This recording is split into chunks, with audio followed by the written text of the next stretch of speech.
from the top rope, and the Great American Bash, I bid you all good evening, morning, afternoon, wherever you may be in this great land of ours or around the world. Welcome to the $55 million studio.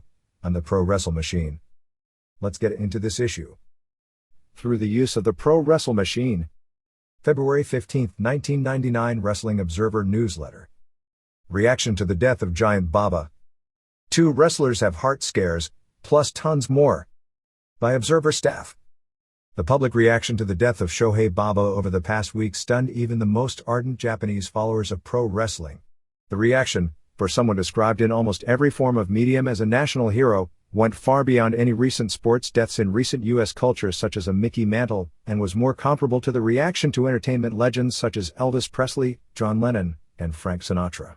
The reaction surprised people in today's wrestling, recognizing Baba as one of the 3 big names in Japanese wrestling history along with Rikidozan and Antonio Inoki, but not realizing that the older generation that controls the media, the news directors, editors, and publishers in their 40s and 50s grew up in the 60s, a world where pro wrestling and Giant Baba's wins over the top Americans every Friday night on NTV was somehow representative of the concurrent rise of Japan as a worldwide economic power after World War II in a country where symbolism is so important. This generation gap was best represented when nearly every television station in the country, and more than 200 reporters in total, were camped outside Baba's mansion in Tokyo on February 2 for the private funeral service. Baba had been cremated the previous day. Current All Japan stars like Mitsuharu Misawa and Kena Kobashi walked right past reporters who had no knowledge of who they were, despite All Japan's late-night television ratings being extraordinary in recent months. However, when the 70s stars that the reporters grew up with, such as Jumbo Tsuruta, Seiji Sakaguchi and Tatsumi Fujinami walked by, they were mobbed by reporters who saw people from their generation, the likes of Sadaharu Oh, Japan's all-time home run record holder, Shigeo Nagashima, and even the Destroyer, one of Baba's first rivals in the 60s and later his first ever regular American tag team partner in the 70s and a mainstream comedy figure at the same time, who immediately flew to Japan upon getting the news and was interviewed in virtually every medium imaginable, as celebrities as opposed to the current wrestlers, who they didn't grow up with. It was also interesting to note that not one media report described pro wrestling as anything but pro wrestling. There were no snide remarks anywhere about it being fake or fixed. There was no attempt to claim it was real either. It was almost as if pro wrestling itself was such a part of the Japanese culture that describing what it is and isn't wasn't even necessary. As an example of a nation heavily into symbolism, one publication noted Baba's passing as being symbolic of the end of the 20th century. Putting his place in the history of wrestling in perspective is like trying to explain El Santo to Americans who would think of a comparison with Hulk Hogan or an Andre the Giant, not understanding that from a cultural standpoint, the comparisons are closer to Babe Ruth and Arnold Schwarzenegger. Even though Baba's time in legitimate professional sports competition in Japan was limited to 3 Major League Baseball games as a teenager, he was talked of as being a 2-sport superstar. The brief baseball tenure was played up as far bigger than it was in the media after his death. Because of his height, he did achieve some celebrity status in Japan from baseball before starting as a pro wrestler. He was on the Yomiuri Tokyo Giants and his battery mate as catcher was Shigeo Nagashima, a baseball player and later Giants manager who is Mr. Baseball in that culture, with baseball being the #1 sport in Japan, while in those days, pro wrestling was probably about number 3, trailing also sumo. Today it's probably number 6 or number 7. It has been said that Baba, Nagashima, Inoki and Sadaharu Oh, who hit more than 800 home runs with the same Giants and is far better known worldwide than the other 3 for breaking Hank Aaron's record, but was not as popular within Japanese culture as Nagashima and perhaps the other 2 as well, are the 4 most famous athletes in the history of post-World War II Japan. Baba is to this day the answer to a Japanese trivia question about being the tallest man ever to play Japanese Major League Ball. Baba has always been said in recent years to have been 209 centimeters tall, 6 foot 10 and a quarter. He had been measured on game shows, wearing big shoes, to be that height. He's probably closer to 6 foot 8 and a half or 6'9", as he was slightly shorter than Ernie Ladd when they wrestled each other in the 70s.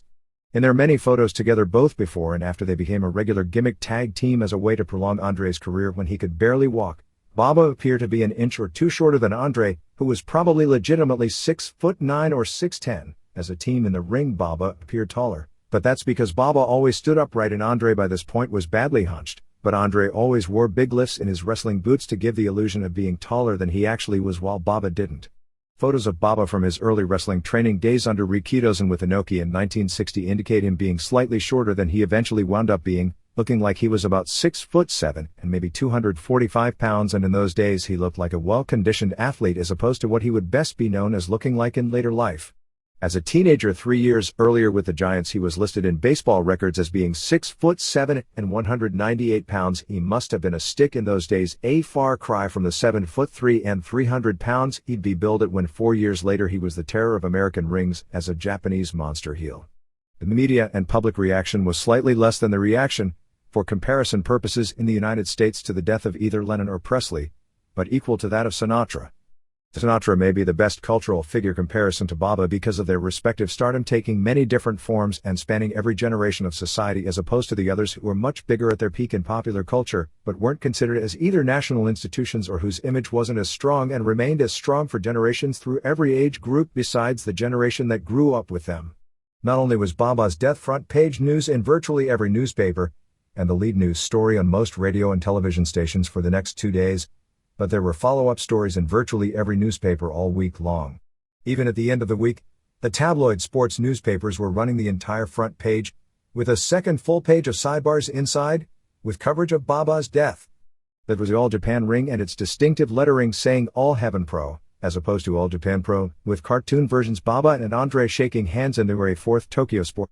Even more than all the television specials put together, the biggest being a 90-minute special on the network which aired Baba's matches dating back to the early 1960s, Nippon TV, which aired on February 7th, were the reactions in the mail, telegrams and videotape. Sales. After the initial surge from Baba's death, NTT, the National Telegram Company equivalent to Western Union, was shut down for several days. The rush on sending telegrams of condolences to Baba's family and the All Japan office was such that there was no telegram paper left in Japan. BAP, the company which sold the All Japan home videos, couldn't keep them in the market, and in particular, the two-match video package which contained a 1982 match against Stan Hansen and a 1983 match against Bruiser Brody, was doing several millions dollars in business every day during the week. By February 4th, 3 days after the word of the death was broadcast to the public, the All Japan office had already received in excess of 100,000 letters of condolences. As far as a perspective in wrestling, certainly he right near the top of the list of the 10 most important figures in its history worldwide. As a promoter, he realistically would rank as the second most successful ever, behind only Vince McMahon Jr., not only for consistent big business but for innovations and changes that stood the test of time. Maybe the Gold Dust Trio in the 20s, because they did establish the foundation of working and doing programs that the business would live on for the next 70 years, or perhaps Rikidos, and since he did start from nothing and turn pro wrestling, with the help of television, into a national pastime in Japan where it has remained, or perhaps Salvador Luteroff, for bringing the sport to Mexico in the 1930s and remaining the country's national promoter controlling the industry for 4 decades, would be more important historically. He was by no means a great wrestler in the ring, as even in his peak years he was very limited physically and most of his classic matches would not look good by today's standards. Viewing matches with some of the American stars of that era like Bobo Brazil, Crusher and Dick the Bruiser, it was clear Baba was a better performer than the aforementioned legends of the same era.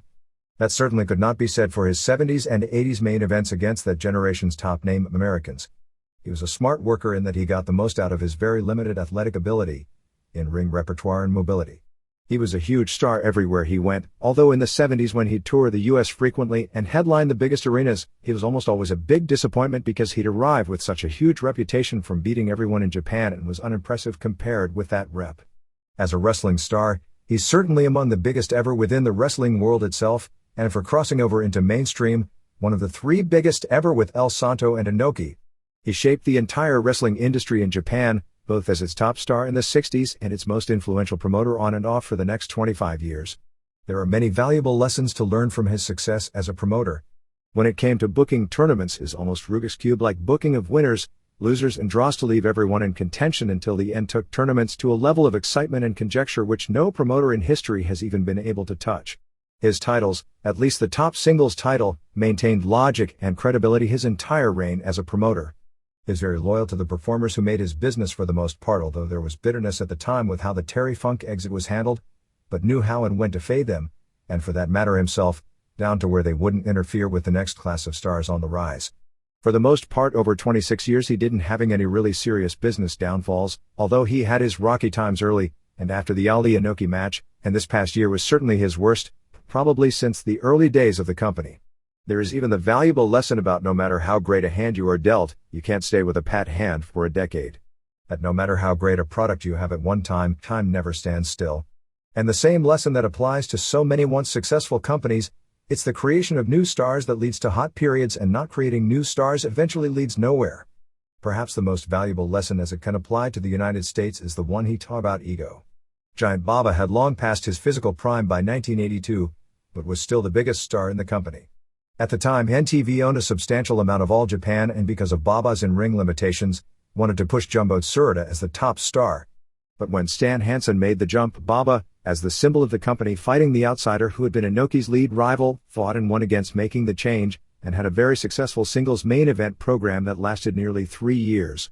Because of what it represented, it was a more successful program than if Tsuruta had been put in that position, so looking back, at the time he was right. But he knew ultimately they were right. During that period, Baba's business was so strong that he regained full control of the company, but instead of gloating over his proving to be right, he recognized the lay of the land. He maneuvered himself from the top in a few subtle steps. In 1983, for the tag team tournament, he put Tsuruta and Genichiro Tenryu together as the top Japanese team, and he himself formed a Legends combination with Dory Funk, and kept things equal by having the two teams tie for second place behind winners Hansen and Brody. In 1984, he took himself out of tournament contention, using the tournament to set himself up with a feud that lasted many years in Comedy Six Mans with Rusher Kimura, after a split with the two as partners, and put Tsuruta and Tenryu over in the tournament, beating Hansen and Brody, a tournament win that established them as the top two native stars in the company. When Riki Choshu and company made the jump, Baba completely stayed out of the main event programs. When Choshu and company attacked All Japan, the All Japan they were attacking was no longer the figure of Baba, but of Tsuruta and Tenryu. Baba gave up his PWF title to Hansen for the last time in 1985, and phased himself out of the main events. This gave Tenryu in particular, since he surpassed Tsuruta at the time when it came to hot work, when the style bar was raised by the Choshu Army invasion, doing the faster-paced New Japan style, the opportunity to reach the top. After Choshu's group left, in the late 80s and probably into the early 90s, when All Japan would work the small towns on tour as opposed to the big cities, where the new stars had gotten over, Baba's name probably meant more than people like Jumbo Misawa, Kawada and Kobashi when it came to selling tickets.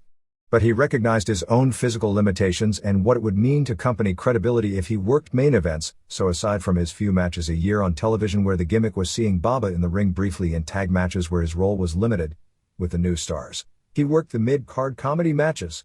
His role was basically to get some exercise to keep his various medical ailments such as diabetes at bay, maintain a presence also for cultural reasons as far as being an active wrestler, and make people smile to see Baba as the paternal legend in the ring with the other older wrestlers he kept around due to loyalty.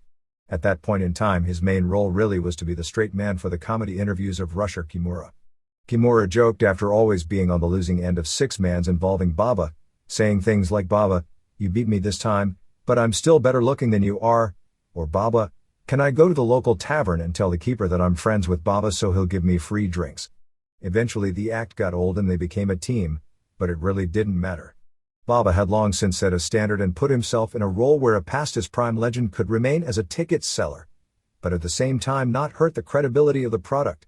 If Hogan and others were to recognize this, and do mid-card gimmick matches with celebrities, but at the same time not intermix with the current stars except on rare occasions where it would also mean something as a gimmick, his name value and those of the celebrities could still sell tickets. The poor matches would be far more easily tolerated as special attractions in the middle of the show as opposed to the final main event title match on the show.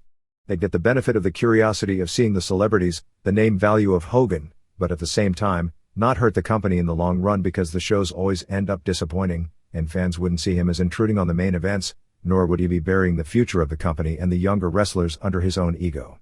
Unlike most wrestlers who turn promoters and bookers and try to create a company based on their own successes and background, Baba, particularly at the end, was quite a bit different. Baba, the main event world beater, was a giant freak. Being so tall, he did have somewhat of a bias toward larger men, and never pushed a small man or really gave more than token credence to a junior heavyweight division except when Misawa did the tiger mask gimmick.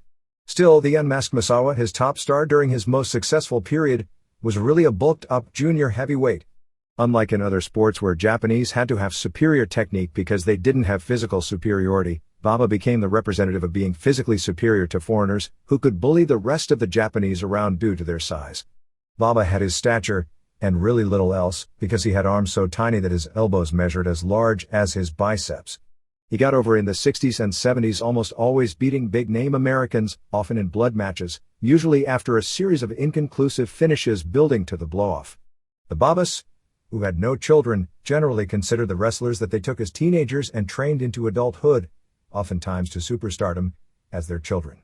Because of that, when Tenryu left to form SWS in 1989, taking 14 wrestlers and employees with him, the Babas took it differently than the simply business that it would be considered in similar situations with other companies, and refused to have any business relations with him even at times when war basically closed up and using Tenryu would have sparked a stale business. When Atsushi Onita, who was one of Baba's wrestlers until 1984, years earlier had formed FMW, the Babas refused for years to deal with anyone, including some of their former closest business associates, that helped Onita start out, carrying the grudge until recent years. It was when Tenryu left that Baba himself thought his business future looked bleakest. But the end result, with the younger wrestlers doing so well, is it led to the best business period in the history of the company. There was clearly a double standard, as when both Bruiser Brody and Abdullah the Butcher jumped to New Japan in the middle of heated wrestling wars, since they were foreigners, it was just considered American mercenary business. Eventually in late 1987, after each was through with New Japan for entirely different reasons, Baba brought them both back. The other difference as it comes to paternal instincts and treatment of Americans is that Baba always paid his foreign talent well.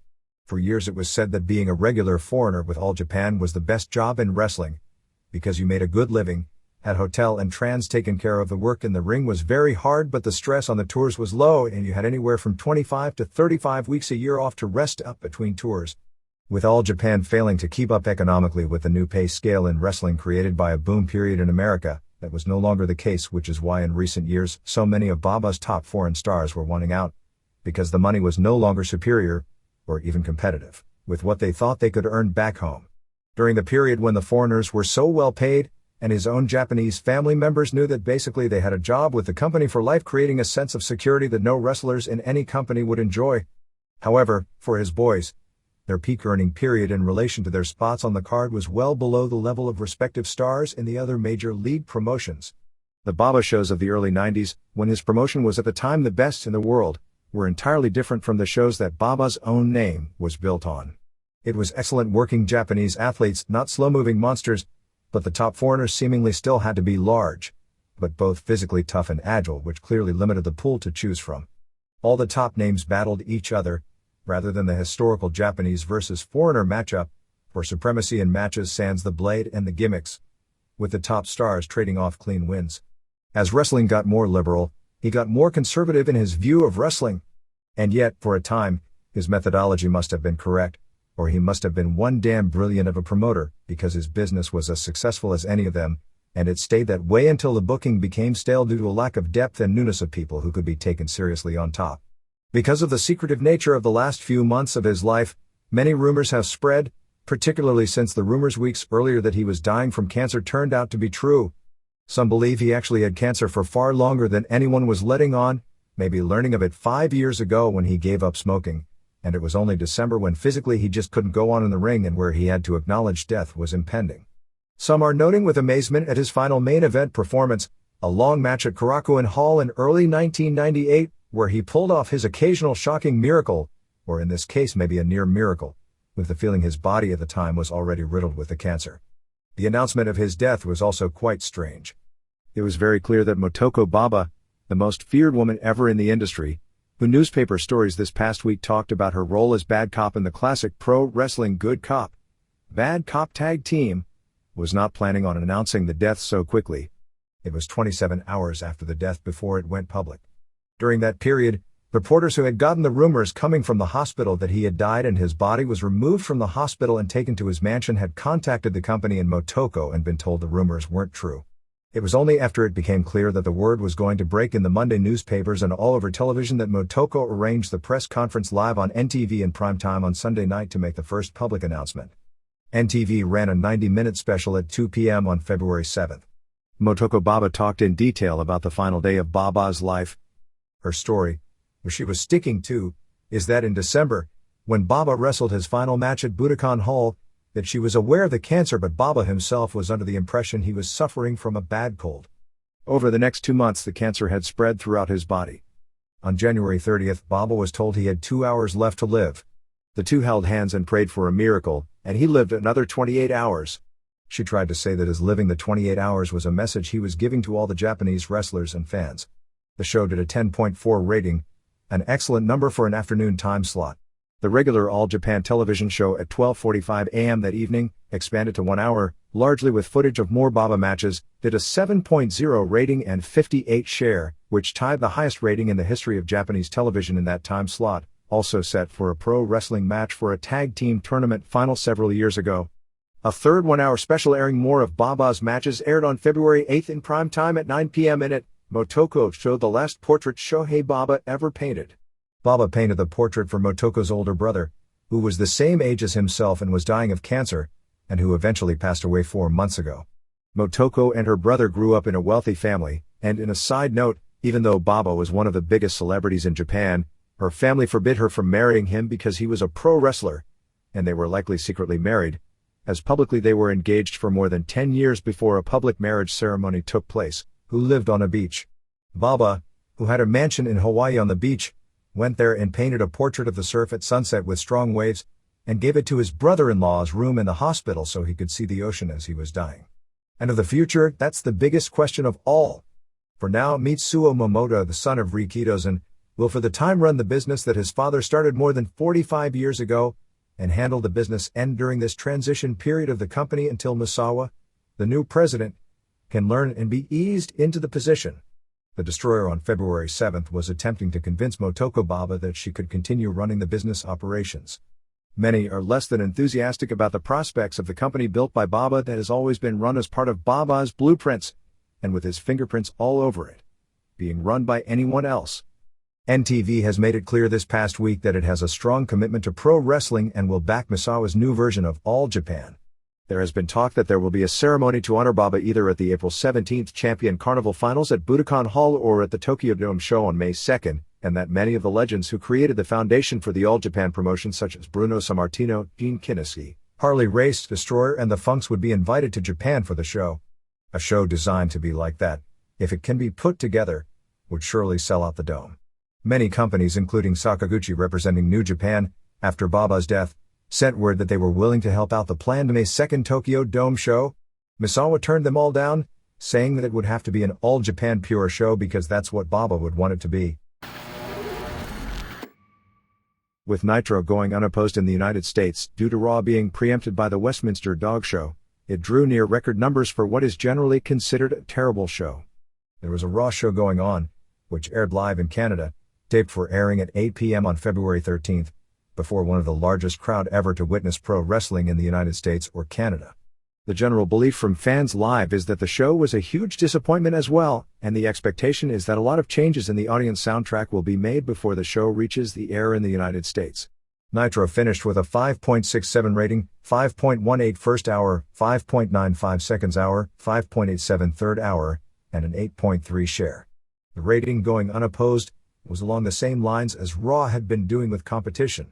Generally speaking, when one show is preempted, the remaining show, for whatever reason, does 61% of the total usual viewing audience, which means Nitro would be expected to draw a 6.1 rating. Nevertheless, because Nitro is the weaker rated show at this point, even WCW officials beforehand were predicting the same 5.7 that it turned out to be. The quarter hours were not a positive indicator of the latest new direction that WCW officials claim will reinvent television wrestling. The new concept is to run several different serialized storylines throughout the show. The idea is that cameras are everywhere. However, the announcers only see what is going on in the arena, so everything you see in the vignettes are secret backroom dealings showing things that you aren't supposed to see, that some or all will come together in the ring at the climax of the show. At least this week it didn't work, as with no competition, there was no excuse for the audience not to grow constantly through the show. Instead, the audience peaked with a 6.2 rating for the Flair-Hart controversy at the top of the second hour, and bounced up and down a little, but finished weak with a 5.7 for the Piper U.S. title win over Hart, and a 5.6 for the Flair and McMichael vs. Hall and Nash match. Aside from the fact it appeared they had sent a corpse into the ring to win the U.S. title from Hart dressed up to look somewhat like Piper, The fact that Piper never made an appearance before his match and hadn't been around in months, which was hyped by a strong Flair interview, and that the rating dropped significantly from the Vince vs. Ernest Miller match says all anyone needs to hear about Piper at 47. The Westminster Dog Show, which even as late as this past year drew a higher rating than Raw along with a better demographic profile because it appeals to a more affluent audience, drew a 3.5 rating in the slot. The Raw at the Sky Dome in Toronto drew the largest crowd in the history of the 3-plus-year Monday Night Wars, with 41,432 fans in the building, of which 38,661 paid $1,134,813 Canadian, which works out to be $737,628 in U.S. funds these days. It was both the third largest crowd and third largest date for pro wrestling ever in Canada, trailing only the August 28, 1995 Toronto Exhibition Stadium match with Hulk Hogan vs. Paul Orndorff that drew 69,300, and the April 1, 1990 WrestleMania match with Hogan vs. Ultimate Warrior that drew 64,287 and what remains the North American record $3.45 million house. The gate only topped, in U.S. funds, one of the 5 recent WCW Nitro Dome dates over the past year, but the paid attendance beat all of them. There are only 4 verifiable attendance figures in the history of U.S. pro wrestling that beat the Sky Dome figure as well. It would be the 8th biggest paid crowd, at least verifiable, in the history of U.S. and Canada wrestling, trailing Hogan vs. Andre at the Pontiac Silverdome on March 29, 1987, 76,000, Shawn Michaels vs. Sid Royal Rumble from the Alamo Dome in San Antonio on January 21, 1997, 60,525 in attendance, 48,014 paid, and Hogan vs. Sid on April 5, 1992 WrestleMania from the Hoosier Dome in Indianapolis. 62,167 fans, 47,000 paid. There is also an unverifiable figure of 45,000 paid for a July 30, 1935 match with Strangler Lewis vs. Dan O'Mahony from Fenway Park in Boston. The numbers sounded far more impressive than the Raw did. The show was marred by a lack of crowd heat for most of the matches, and incredibly rowdy behavior, as in constant fights in the crowd which diverted attention from the show, and fans pelting the ring with garbage for the final 45 minutes of the show. The advertised Steve Austin vs. Mankind main event never took place. Remember this the next time WCW advertises a main event for television and fails to deliver. The only wrestlers that appeared to be over live were Austin and Rock, as a babyface when he came out, although even Rock got no heat for his match. There was apparently tremendous heat directed as the ultra face ref, Earl Heckner, with loud chants of "You screwed Brett" whenever he appeared, which were attempted to be drowned out, but still got through, on the live Canadian broadcast of the SOW on TSN. The show opened with Jason Sensation doing several imitations, including of China. They did a 20-minute long banter which started with Austin saying he was going to kill Vince, Mankind saying he was going to kill Rock, and the Corporation coming out with Vince and Rock retorting, and Vince saying he would ref the Mankind vs. Austin match later in the show. The first match saw Mark Henry, with new valet called Ivory, Ebony and Ivory, real name Lisa Moretti, who formerly worked as Glow wrestler Tina Ferrari more than 10 years ago, beating Jeff Jarrett. D'Lo Brown interfered and gave Jarrett the power bomb. Ivory and Deborah were arguing at ringside throughout. Val Venus and Ryan were making out, so Ken Shamrock came out and attacked Venus. Gillberg pinned Goldust, ending the losing streak, when Blue meanie Brian Heffron, distracted Goldust, allowing Gillberg to score the roll-up. After the match the lights went out, and when they went on Goldust was covered in blue, similar to the Brood Bloodbath TV spot. DX did a promo, during which they announced Billy Gunn would ref the Shamrock vs. Venus IC title match, which at this point is planned to lead to the Triangle match at Mania. Austin vs. Mankind got in the ring and Mankind attacked Vince. The Corporation ran in to help him, and Austin and Mankind cleaned house together. So the main event never took place and Vince was outsmarted, but Vince ordered a gauntlet match with Austin against the Corporation for later in the show. Godfather vs. Viscera ended with no decision when Mideon attacked Godfather. They announced Big Boss Man vs. Mideon for the February 14th pay-per-view show. Sounds like a winner. They're going to do a major program with the Corporation versus Ministry because the idea of turning Undertaker heel has been dropped since he got cheered at every house show during the week, and the feeling is unless he's against Austin, the fans are just going to cheer him even with that grotesque pallbearer at his side. X-Pac versus Kane ended when China attacked X-Pac. Al Snow came out and challenged anyone in the back to a hardcore rules match. Nobody came out. So Snow started beating himself up, putting himself through tables, etc. until Bob Holly came out and told him he was an idiot. He then attacked Holly. Segment said to have blown. Draws beat up Michael Cole as Cole was interviewing him. Rock pinned Steve Blackman. Gauntlet match was said to be filled with fans taking target practice at the wrestlers, and it was explained that the lack of respect toward the crowd at the performers resembled a bad episode of a Hog Wild WCW pay-per-view event. Anyway, Austin beat Shamrock via DQ when he hit the stunner and Test interfered. Austin beat Test via DQ when he hit the stunner and Kane interfered.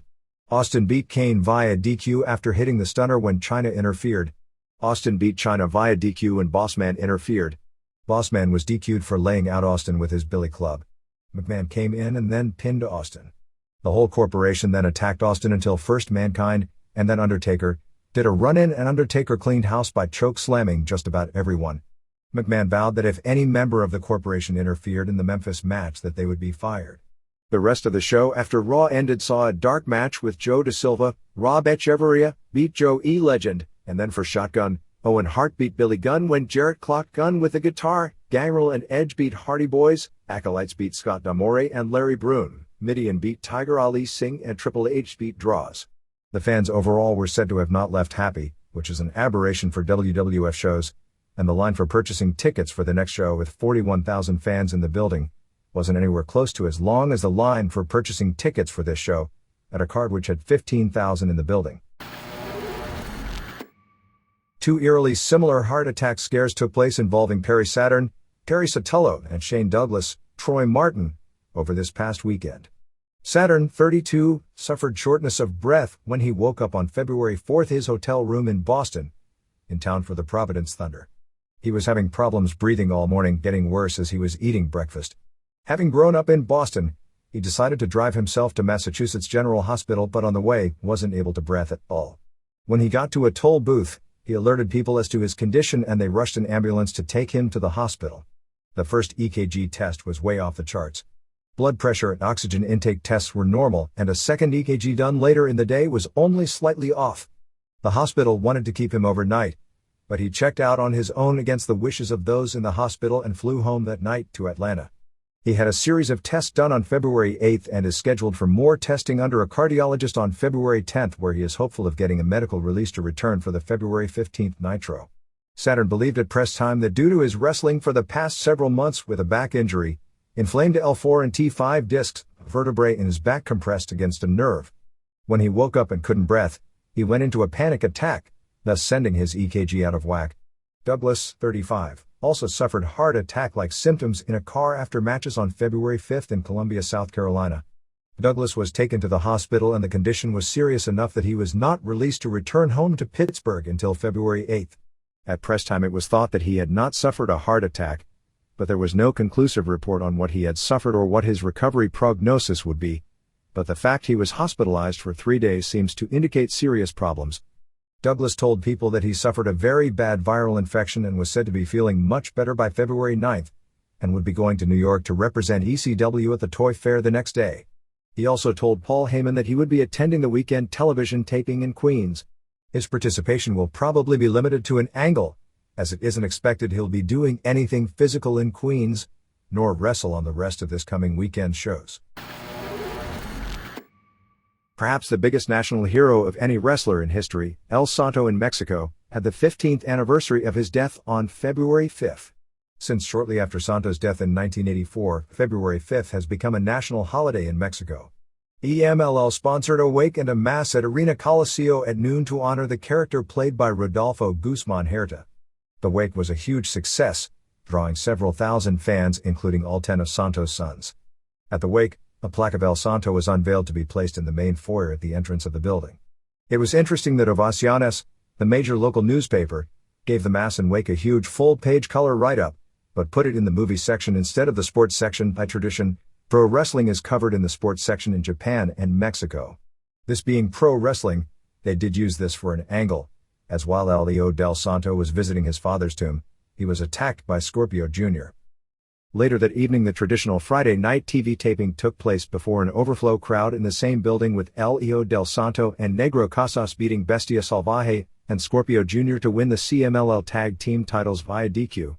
In the third fall, Pero Aguayo, who has not yet jumped to EMLL but it appears he is going to, and was attending this show because it was honoring Santo, got into it with the heels in the third fall, ending with Salvaje pounding on Aguayo right in front of Commissioners Ray Mendoza, Fantasma, and Huracan Ramirez. Earlier in the show they had already done an angle where Aguayo had words with Mascara Año 2000, whose mask Aguayo won in the famous Plaza Mexico show in front of 50,000 fans in 1993.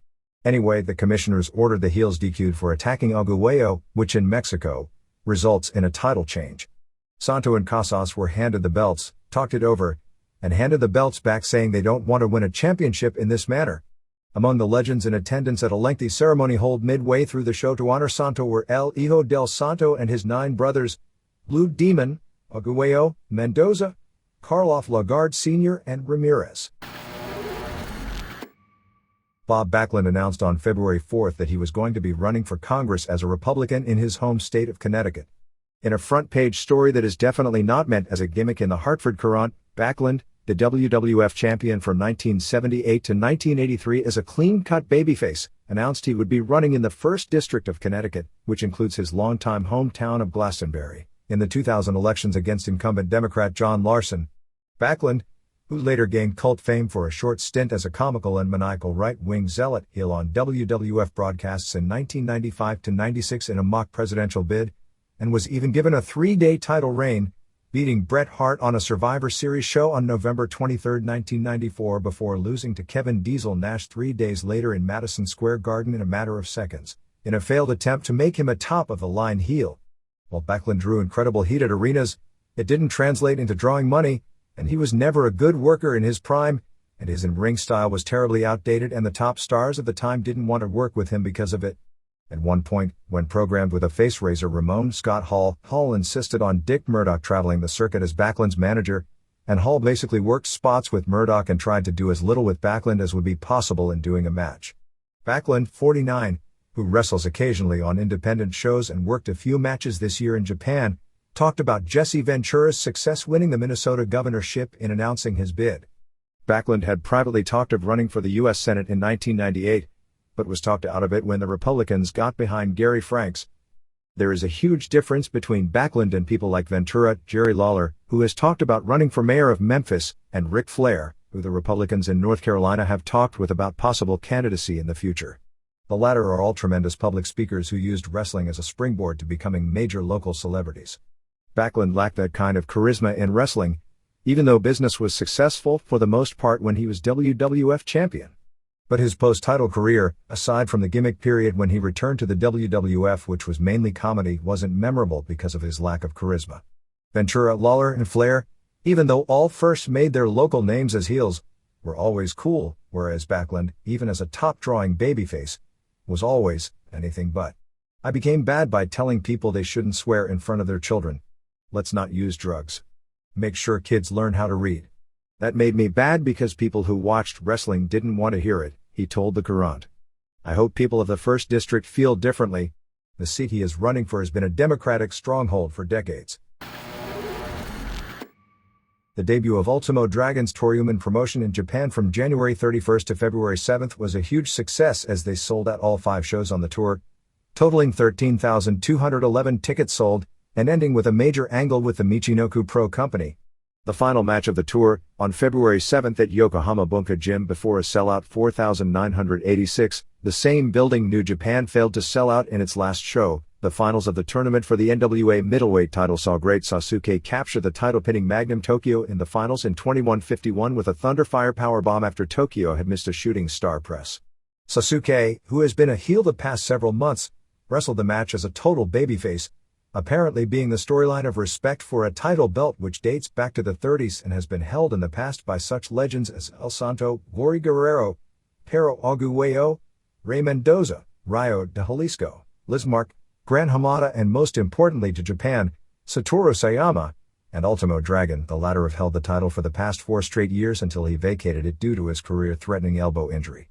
After the match, the Crazy Max trio of Shima Nobunaga, Judo Suwa, and Sumo Fuji hit the ring and attacked Sasuke for wrestling as a babyface in this match. At this point, Takamichi Noku, whose appearance was a surprise, hit the ring to save Sasuke.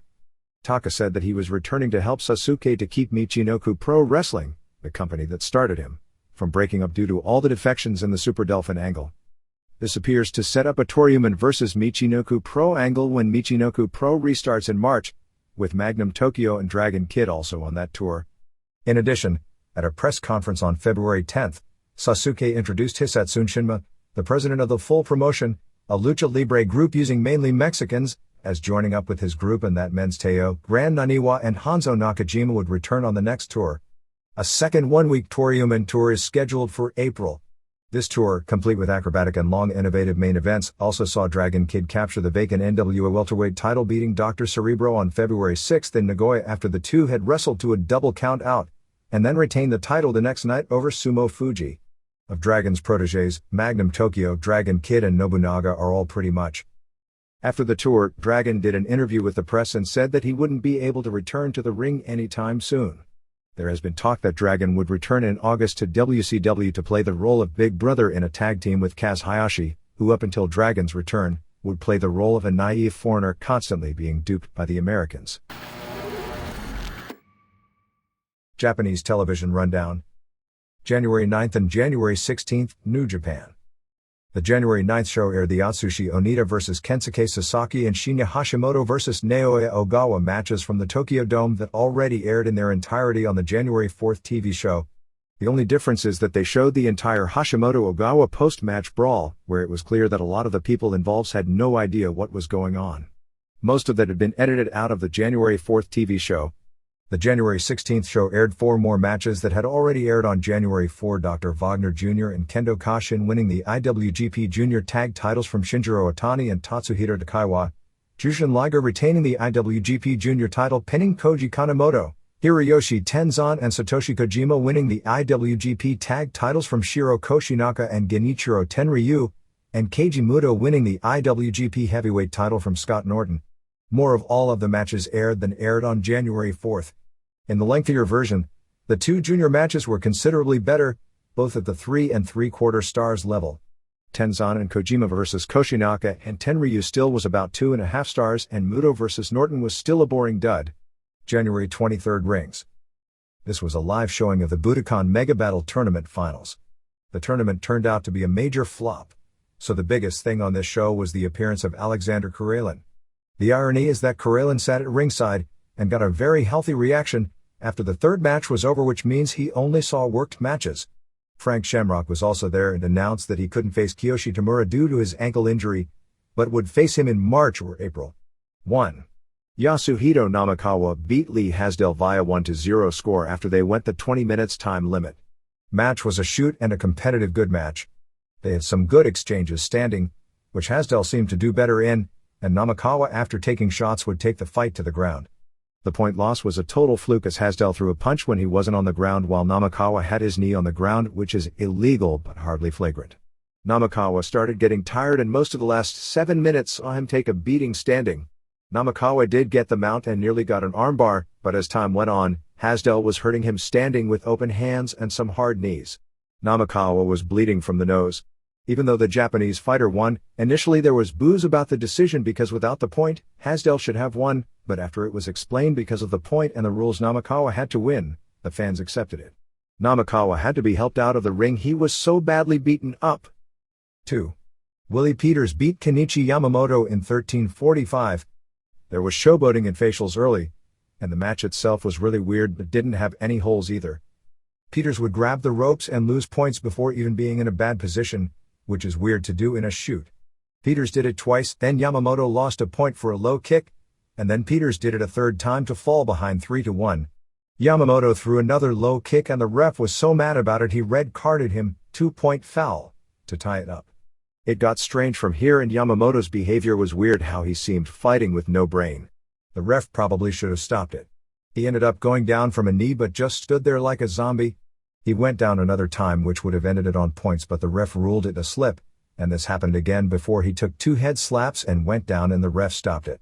Even though Yamamoto is a young guy, his behavior in this match was something to worry about as he's taken a lot of beatings over the past year plus. 3. Wataru Sakata beat Dave Van de Veen in 2:41 with a knee bar. This was also a shoot. Pretty exciting, as well as Von de Veen, a former powerlifter who trimmed down to 211 and looked like a bodybuilder, was real aggressive and hard to handle, but Sakata knew more once they got on the ground. 4. Folk Han beat Hiromitsu Kanehara in 13:22. This was a worked match. It was slow in spots, and other spots in the match were excellent.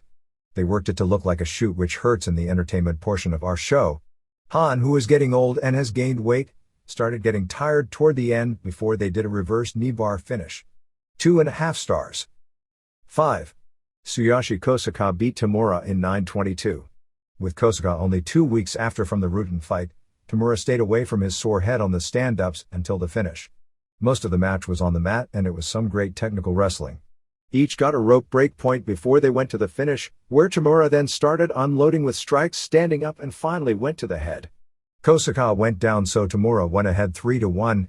Kosaka delivered this great hip toss takedown. It was over because it was the move he used on Pete Williams in UFC, with Tamura landing on his arm, and quickly grabbed an armbar in the middle for the tap. People really popped for the finishing sequence. 3.75 stars. 6. Georgia beat Holland in the Mega Battle Tournament Finals. They changed the rules from all the prior tournament matches to stopping after 3 lost points instead of 2.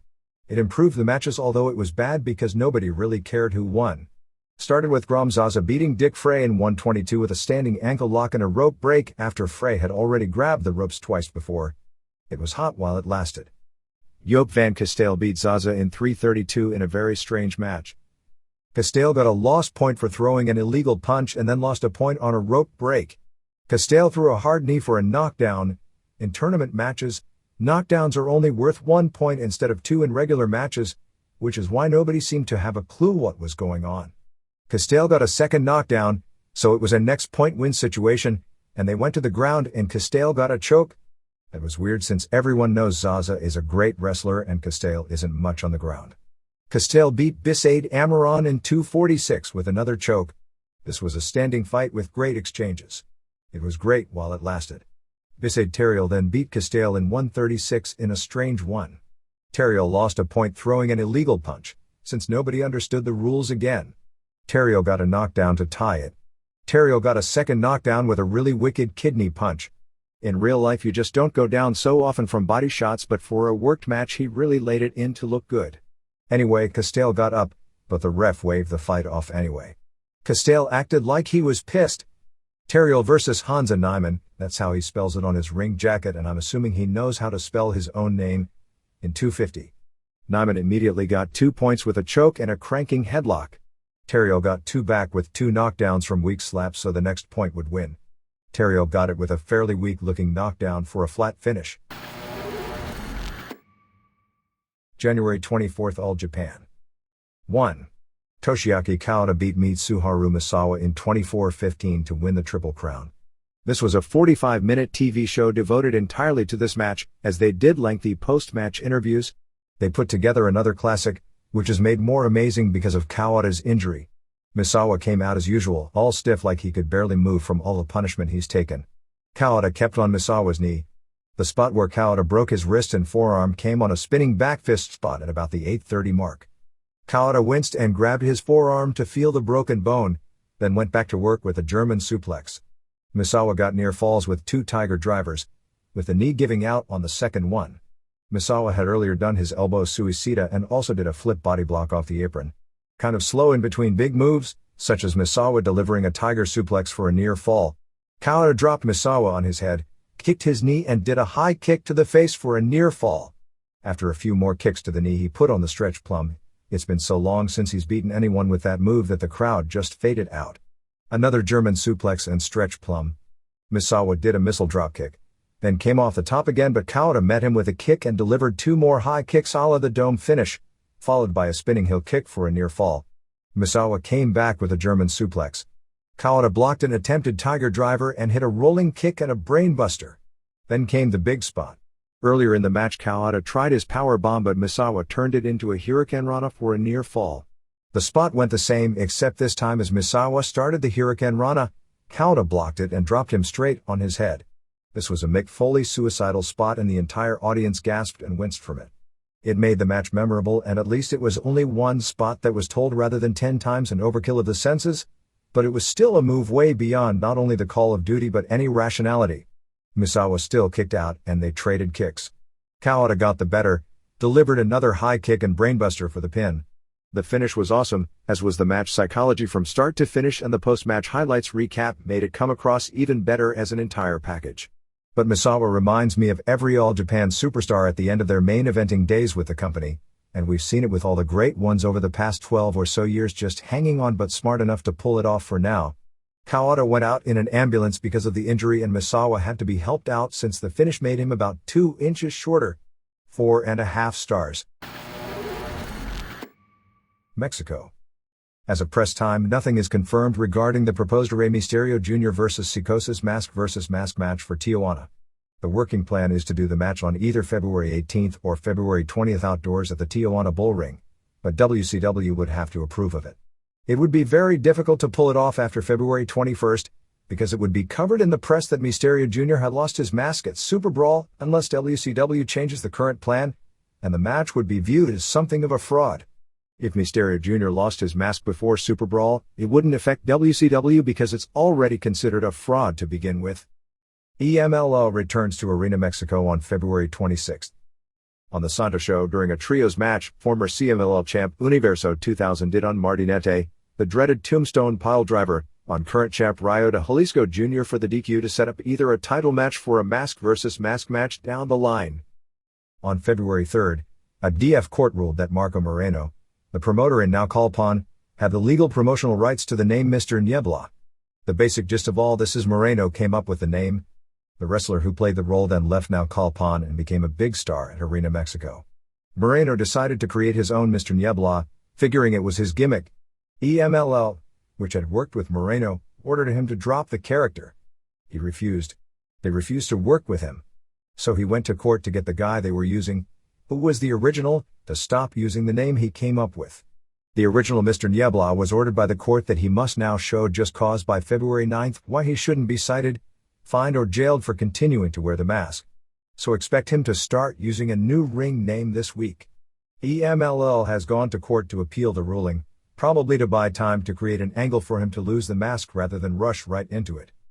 When the February 7th show at Arena Mexico drew 5,300 fans, it made 21 of the last 22 shows at the 5,500-seat Arena Coliseo that had drawn in excess of 4,000. The January 31st Papsa Flip-Flop show, where the faces wrestle as Rudos, etc., ended with Ray Dragon over AAA Mosco de la Merced in a hair versus hair match. Since it was a flip-flop show and both these men are masked wrestlers, they removed the masks, put a towel over Mosco's face to still hide his identity, and then shaved his head and allowed him to put his mask back on. That makes sense. Main event saw Octagon and Pero Aguayo Jr. in heavy metal have to work heel against Kickboxer and Sangre Chicana and Pentagon. Finish saw Octagon remove his own mask and throw it to Pentagon. When Ref Tropicas's usual face ref saw Pentagon holding the mask, he immediately DQ'd him. After the match ended, everyone reverted back to usual form and Picudo and Chicana destroyed Pero Jr. with chair and post shots. Papsa announced that 16 women have been invited to its February 19th major show called La Reina de Reinas, Queen of Queens, in Puebla. They stated that La Monster, Rhonda Singh aka Monster Ripper aka Bertha Faye, was attempted to have been contacted but her phone was disconnected. February 12th Arena Coliseo main event will be Cien Caras vs. Tinieblas Jr. They are doing an angle where Rayo de Jalisco Jr. is having major back surgery, which may be legit as far as the surgery, blaming it on the Martinete tombstone, delivered on February 5th by Universo 2000. Black Warrior defends the NWA light heavyweight title against Atlantis this week in Nezahualcóyotl.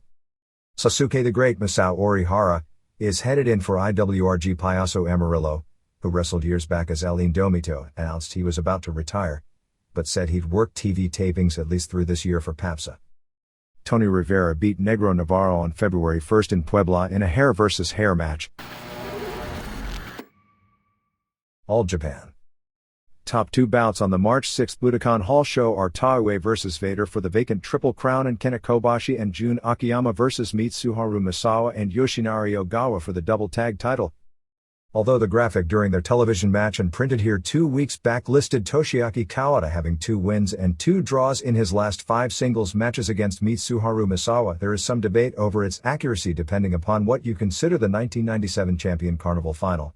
The final was a 3-way with Misawa, Kawada, and Kenta Kobashi, which saw Kawada pin Misawa and Kobashi in separate singles matches.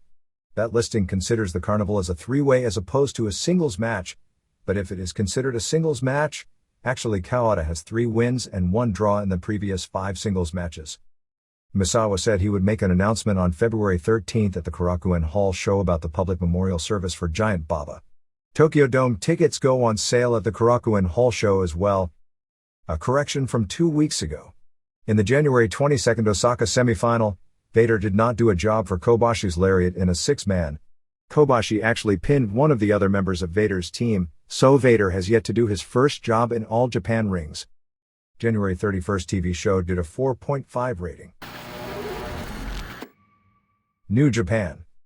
Masahiro Chono did return for matches on February 5 and February 6 in Sapporo, which both drew sellout crowds of 6,000 and 6,500 respectively, starting the feud with Keiji Muto over the control of the NWO in Japan.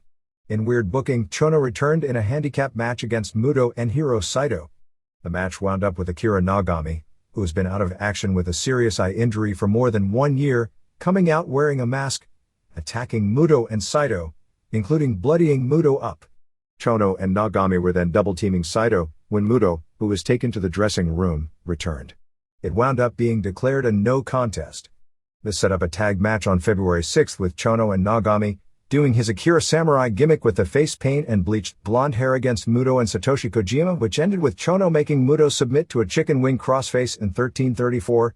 Chono after the match on television said that due to his injuries he was only wrestling at 3% effectiveness but still made the IWGP champion submit. This appears to set up a Muto vs Chono title match for the April 10 Tokyo Dome show. Chono also worked the February 9 show at Korakuen Hall beating Saito. Shinya Hashimoto will have to undergo surgery due to suffering a broken nose in the Naoya Ogawa match at the Tokyo Dome. There are rumors that Seiji Sakaguchi is looking at signing another major Japanese athlete. Scott Norton did appear on the tour and is also booked on the March 3 to March 22 tour, but only for the final week, which includes big shows in Hiroshima on March 17, Nagoya Rainbow Hall on March 20 and Amagasaki on March 22. Foreigners booked at this point on the tour are NWO Sting, Big Titan, Brian Johnston and Dr. Wagner Jr. Norton faces Masa Saito in Saito's retirement match on February 14 at Budokan Hall. New Japan said to set up the angle where Onita is going to show up and cut a promo and whatever else, that because it's Saito's retirement show that they don't want Onita in their ring. They are continuing the UFO versus New Japan angle. UFO is said to have gotten its own backer and has opened up its own office. In the top matches on February 5, Dr. Wagner Jr. and Kendo Kashin won a non-title match over Jushin Liger and Gran Hamada in 1541 when Wagner pinned Liger, to set up their singles title match the next night. Osamu Kido was honored for 30 years in pro wrestling. Kido, 49, debuted on February 21, 1969, and beat Kengo Kimura with the Fujiwara armbar in 7:59. Don Frye and Dave Beneteau beat Johnston and Kazuo Yamazaki in 12:16 when the ref stopped the match as Frye was pounding Yamazaki. Tatsumi Fujinami and Kensuke Sasaki beat Genichiro Tenryu and Shiro Koshinaka when Fujinami beat Koshinaka in 11:38 with the Dragon Sleeper. The main event on the show saw Kojima and Hiroyoshi Tenzan retain the IWGP Tag titles, beating Manabu Nakanishi and Yuji Nagata in 1847 when Kojima pinned Nagata after the lariat. On February 6, Yamazaki made Tenzan submit to an armbar in 10:47. Johnston and Kazuyuki Fujita beat Frye and Beneteau when Johnston used the Shamrock ankle lock on Beneteau in 5:31. Liger pinned Wagner to keep the IWGP Junior title in 27:06, and the Chono and Akira vs. Muto and Kojima match was the main event. Aside from the Sapporo shows, business is spotty. Historical Trivia Department. The February 16 Weekly Pro Wrestling reprinted a letter from April 10, 1978 from Red Bastion to Hisashi Shinma attempting to get New Japan funding for a takeover of the Roy Shire Northern California wrestling territory. Bastion had a meeting that week with Shinma and Antonio Inoki about running a territory in Northern California and Nevada. Nothing ever came of it. January 30 TV show did a 3.8 rating. Other Japan notes. Guy Mesger returned his King of Pancrase Championship belt to the promotion. It was announced on February 10. Mesger is fighting Vitor Belfort in the main event of the March 5 UFC pay-per-view show. Whether this was Mesger's decision, as it was portrayed, or a Pancrase decision of not wanting to risk its world champion outside its jurisdiction, when Ken Shamrock held the King of Pancrase title and was competing outside Pancrase in UFC, he was asked to drop the title and did to Minoru Suzuki, isn't clear. However, Mesger won't be appearing on the April 18 Pancrase pay-per-view where he was scheduled to defend against Semi Shield. All that has been announced at this point is Shield will face someone to determine the new champion on that show. LLPW announced the lineup of the LLPW vs AJW show on March 10 at Tokyo Yoyogi Gym 2 with Shinobu Kondori vs Yumiko Hata for the WWWA title on top, plus Junkyo Yagi vs Kaoru Ito, who won't wrestle as Zap I, Rumi Kazama and Norio Tadano, and Harley Saito and Yasha Kurenai vs Manami Toyota and Takako Inoue and Kumiko Makawa and Momoe Nakanishi. All Japan tag titles with Miho Uekazawa and KO Nomi defending against Keiko Aono and Megumi Sato as the top matches. Atsushi Onita will be running a Uso show on March 7 at Korakuen Hall and announced that he would form a tag team with Masato Tanaka in the main event. Version's tag team titles, called the Twin Star Version title, on February 1 in Osaka saw Hiromi Yagi and Ri Tamada beat Mariko Yoshida and Mika Akino to become the champions. Gia also finished its singles tournament, called the Premium League, on February 3 in Osaka with Meiko Satomura beating Toshie Uematsu in the finals. Hikari Fukuoka's final JWP title defense before her retirement match will be against the winner of the tournament from February 14 to February 27, ending at a Tokyo Ueno Hall Chinese restaurant with all of the major JWP wrestlers appearing. Devil Masami is being pushed as the likely winner of the tournament. It appears that Dick Togo will be joining Super Delphin's Kakao promotion. Delphin announced that his brother, who will go under the name Super Demi King, will debut on March 2 in Kanazawa. Here and there. Power Pro Wrestling on February 12 at the New Daisy Theater in Memphis will have a lot of WWF personnel on hand because the group is in town for the pay-per-view show at the Pyramid on February 14. It is expected that on the February 13 television show they will shoot an angle or two for the pay-per-view. Matches on February 12 will be Bruce and Tom Pritchard and Giant Silva and Steve Williams versus Randy Hales and Baldo and Sean Stasiak and Vic Grimes. In the studio, when a tape of a Bruce Pritchard interview was played, the fans groaned huge at the name Giant Silva, but popped pretty big for the names of Williams and even popped for Tom Pritchard, who was a star in the area years back. Also on the show will be Hales and Jim Cornette versus Brandon Baxter and Michael Hayes, Bill Dundee and Derek King versus Too Much, Baldo versus Draws, Venom versus Streak, Aaron O'Grady versus Vic Grimes in a ladder match, and Bulldog Reigns versus Mike Tierney. The TV was built around the angle where Stacy is Sean Stasiak's valet. They had taped interviews also from Cornette and Hayes on the show. Hayes said he was coming as Michael Hayes and not as Doc Hendricks, and did an old-time Freebird interview, which was said to have been great, and they showed the Bad Street USA video, from 1984, saying that the Freebirds were born in Memphis 20 years ago. I believe they actually started around Chattanooga, and Memphis was their second territory. A correction regarding the note last week about Reverend Ernest Angley. He was not the Memphis manager Ernest Angel. Ernest Angel took his name and his delivery and gimmick. A correction from an Observer letter from a few weeks ago from Diane Devine regarding Sam Mushnick. Devine had been friends with Mushnick for nearly 40 years, not 50 years. Killer Joe Christie, a wrestling star in Ontario for more than 20 years, passed away after collapsing while shoveling snow at his home in Brantford, ONT on January 6 at the age of 82. Christie's real name was Joseph Carey, and started wrestling in 1946 and wrestled all over the world, almost always as a heel. One of his biggest runs came in Ontario for promoter Frank Tunney in the early 60s as the Masked Destroyer. Dick Bayer had made the Destroyer name almost legendary in Los Angeles, and promoters, realizing they could create their own destroyers to capitalize on the rep for a lot less than paying the original, created their own, with Christie being one of many wrestlers at that time using the name. He wrestled throughout the rest of the 60s as a mid-carder for Tunney. Pavo Quitonan, a former wrestler and wrestling and boxing promoter in Tacoma, Washington, passed away recently at the age of 88. The native of Finland was a former British Commonwealth Greco-Roman wrestling champion who wrestled professionally in the 30s and 40s and promoted in the 50s. KO Kenny Yates, a former boxer who was an AWA jobber in the late 60s and early 70s, recently passed away. Pepper Gomez, a former bodybuilding champion who was a huge star in Texas in the late 50s and in San Francisco in the 60s, is said to be in rough shape due to cancer. Doug Furness was in bad shape in December with a brain tumor, which turned out to be benign, but has recovered. The next USWF show will be March 20th in Amarillo, headlined by Evan Tanner defending his world title against Mike Chisek, a 320-pounder from Oklahoma City, plus a light heavyweight tournament and a lightweight title match with Eric Payne, defending against Mark Cantu. This will be the only major USWF show of the year because they are renovating the Amarillo Fairgrounds Rodeo Coliseum.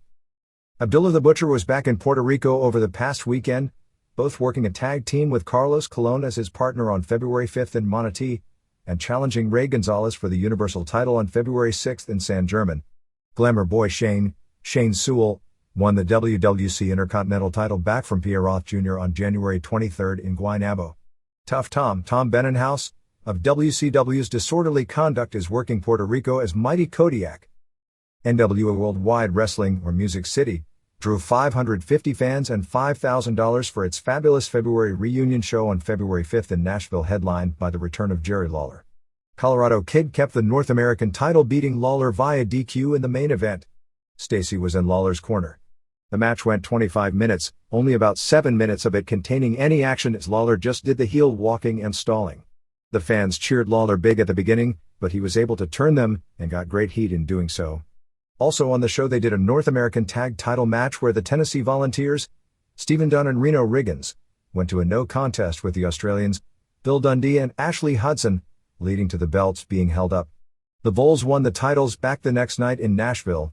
Shannon Moore, Shane Helms, Joey Matthews and Christian York are in the promotion as the Bad Street Boys and are real hard workers.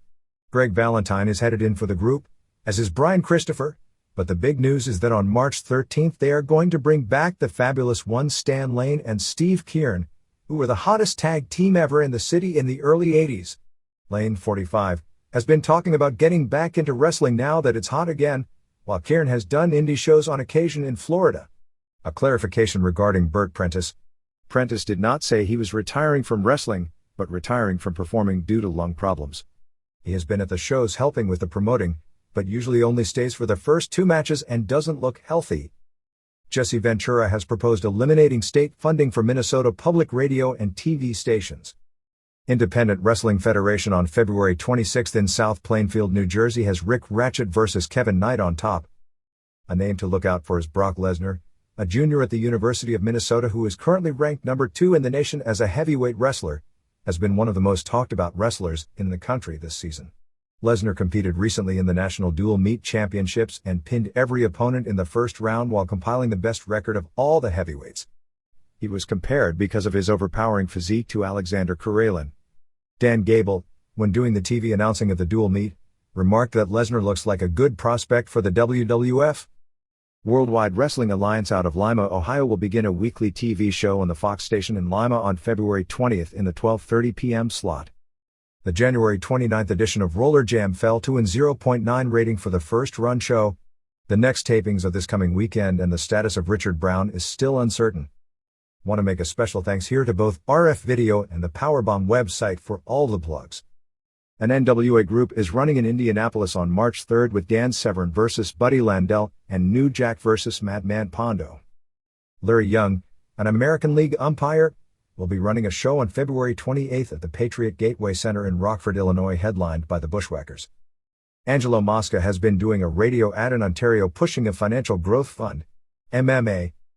UFC announcer and commissioner Jeff Blatnick was named to the National Wrestling Hall of Fame a few weeks back.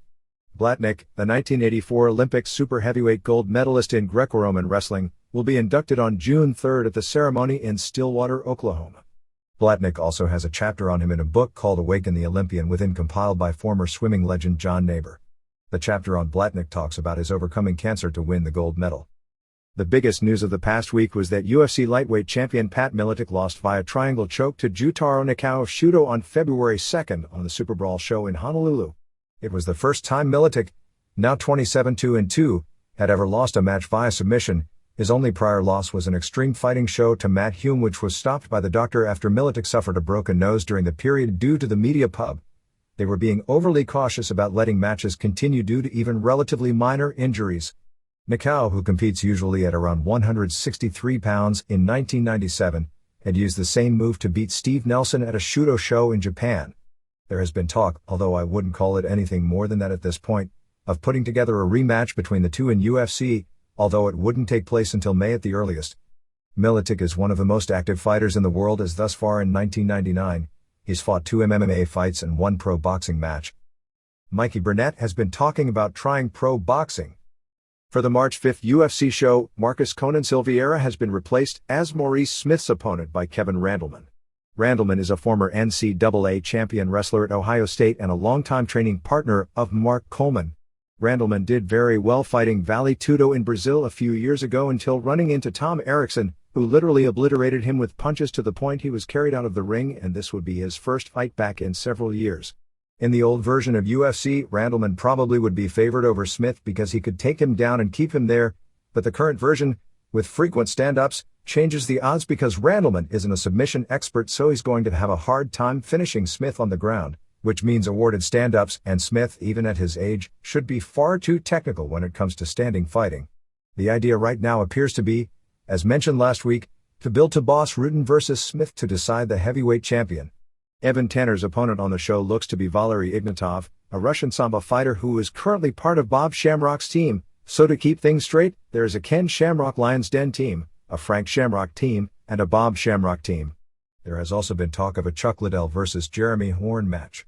The Sion Latu pro wrestler John Savage match will probably be the dark match rather than on pay-per-view. It is said that Gary Goodridge and Tank Abbott are both training very hard for the show. When Abbott met with WWF officials the weekend of the Royal Rumble, he was already down to 235 pounds, so from a conditioning standpoint, if he stays on track, he'd probably be coming in lighter for this fight than any in his UFC career. The talent budget for the show was cut back once again, which is another in the list of many signs that are hardly positive about the long-term future of the product. Whatever consideration there was about stripping Frank Shamrock of the middleweight title has been dropped since they aren't that far apart on money for Shamrock to return and defend the title later this year. The idea is he'll face the Vitor Belfort versus Guy Mezger winner on March 5th, but if Mezger wins, you have two guys who used to train together as teammates, so that may or may not throw a monkey wrench into it. K1 ran a show on February 3rd at the second Tokyo Yoyogi Gym before a sellout 5,500. It was basically a B show with two major names, Andy Hug and Peter Aerts. Hug beat Tsuyoshi Nakasako in 22 seconds of the second round with a spectacular spinning back kick type of finish. Before the show, Hug spent approximately 10 minutes in his interview talking about Giant Baba, and said that as a tribute to Baba, that he was going to do the Baba kick during this match. No word if he tried, but there's no way he did it the way Baba would, in that slow-mo style, in a competitive match. Aerts beat Michael McDonald, not the singer with the Doobie Brothers, in 2:40 of the second round. ECW, latest on the trials and tribulations of Chris Condito and Tammy Sitch. Sitch was arrested on February 4th at her mother's home in Matawan, New Jersey for violating a restraining order keeping her off the property. Sitch wasn't booked on the weekend shows, but Condito was, and he missed the show since Sitch wasn't released until late on February 5th. Overall, the weekend shows in the Carolinas were pretty big successes. The February 5th show in Columbia, South Carolina drew 1,600, only slightly less than the 1,825 that WCW drew in the same city a few weeks back. February 6th in Concord, NC drew 1,115 in a 750-seat building, and February 7th in Raleigh, North Carolina drew about 1,100 in an 800-seat building. Crowds were said to be really hot all 3 nights, and all 3 shows were reported as being very good overall. In Columbia, Yoshihiro Tajiri and Super Crazy were said to have stolen the show. The Dudleys came out with 3 strippers and told the fans they were going to have them strip for them, and then didn't, and called the fans marks for believing it. Tommy Dreamer did mic work saying that Columbia was now ECW country, which got a big cheer. He then said it was no longer WCW country, which also got a big cheer. He then said it was no longer Horseman country, which drew a mixed reaction. He apparently got the pulse, because the next night in Charlotte in Dreamer's match with Justin Credible was running down Ric Flair and Dreamer was defending his honor. Taz beat Shane Douglas in the Columbia main event. They had all the wrestlers from the undercard come out to watch the match, the same way it was done in the old days when the world champion would appear in a territory. The show, due to the Athletic Commission, was tamer than usual, with no brawling outside the ringside area except in the main event. They were doing teases that Francine and Douglas would be breaking up. In Concord, they had signs posted and offered refunds stating Douglas wouldn't be there. Taz drew Sabu in a Falls Count Anywhere ECW vs FTW title match which went 30 minutes and the show ended with Rob Van Dam over Jerry Lynn. Lynn looked very good in his first weekend back. February 7th in Raleigh was at a bar with an overflow crowd. New Jack did a dive off a balcony. They had Credible and Dreamer cost each other respective matches with Lynn and One Man Gang. Sabu and Van Dam beat Dudleys in the final of a match marred by Van Dam doing his dive into the stands and knocking out a fan at ringside, who stayed down for a long time before being taken out in an ambulance. Lance Storm missed the weekend with a bad case of pneumonia. He is expected to be in Queens to do an angle, but probably won't be wrestling this coming weekend. Tammy Lynn Bitch not only had her breasts done, but also had her lips and cheeks done and according to one report, her thighs as well. Nicole Bass is finished. Most likely Public Enemy will be done after the March 21st pay-per-view show. The WWF has offered them a contract to start at television imminently. They had originally looked for work from the WWF when their WCW deal expired, but were turned down. But Terry Taylor came up with an idea for them and they were then offered a contract last week. Ted Petty had told indie promoters that it's basically a done deal, they are going to re-sign with WCW, so we'll see. If they do go with WCW, it's doubtful WCW would allow them to do the pay-per-view show, but WWF surely would. At this point Sitch is only booked on one TV to do an angle, and the March 21st pay-per-view show. It's expected that Little Guido vs Antifaz del Norte will be added to the pay-per-view show.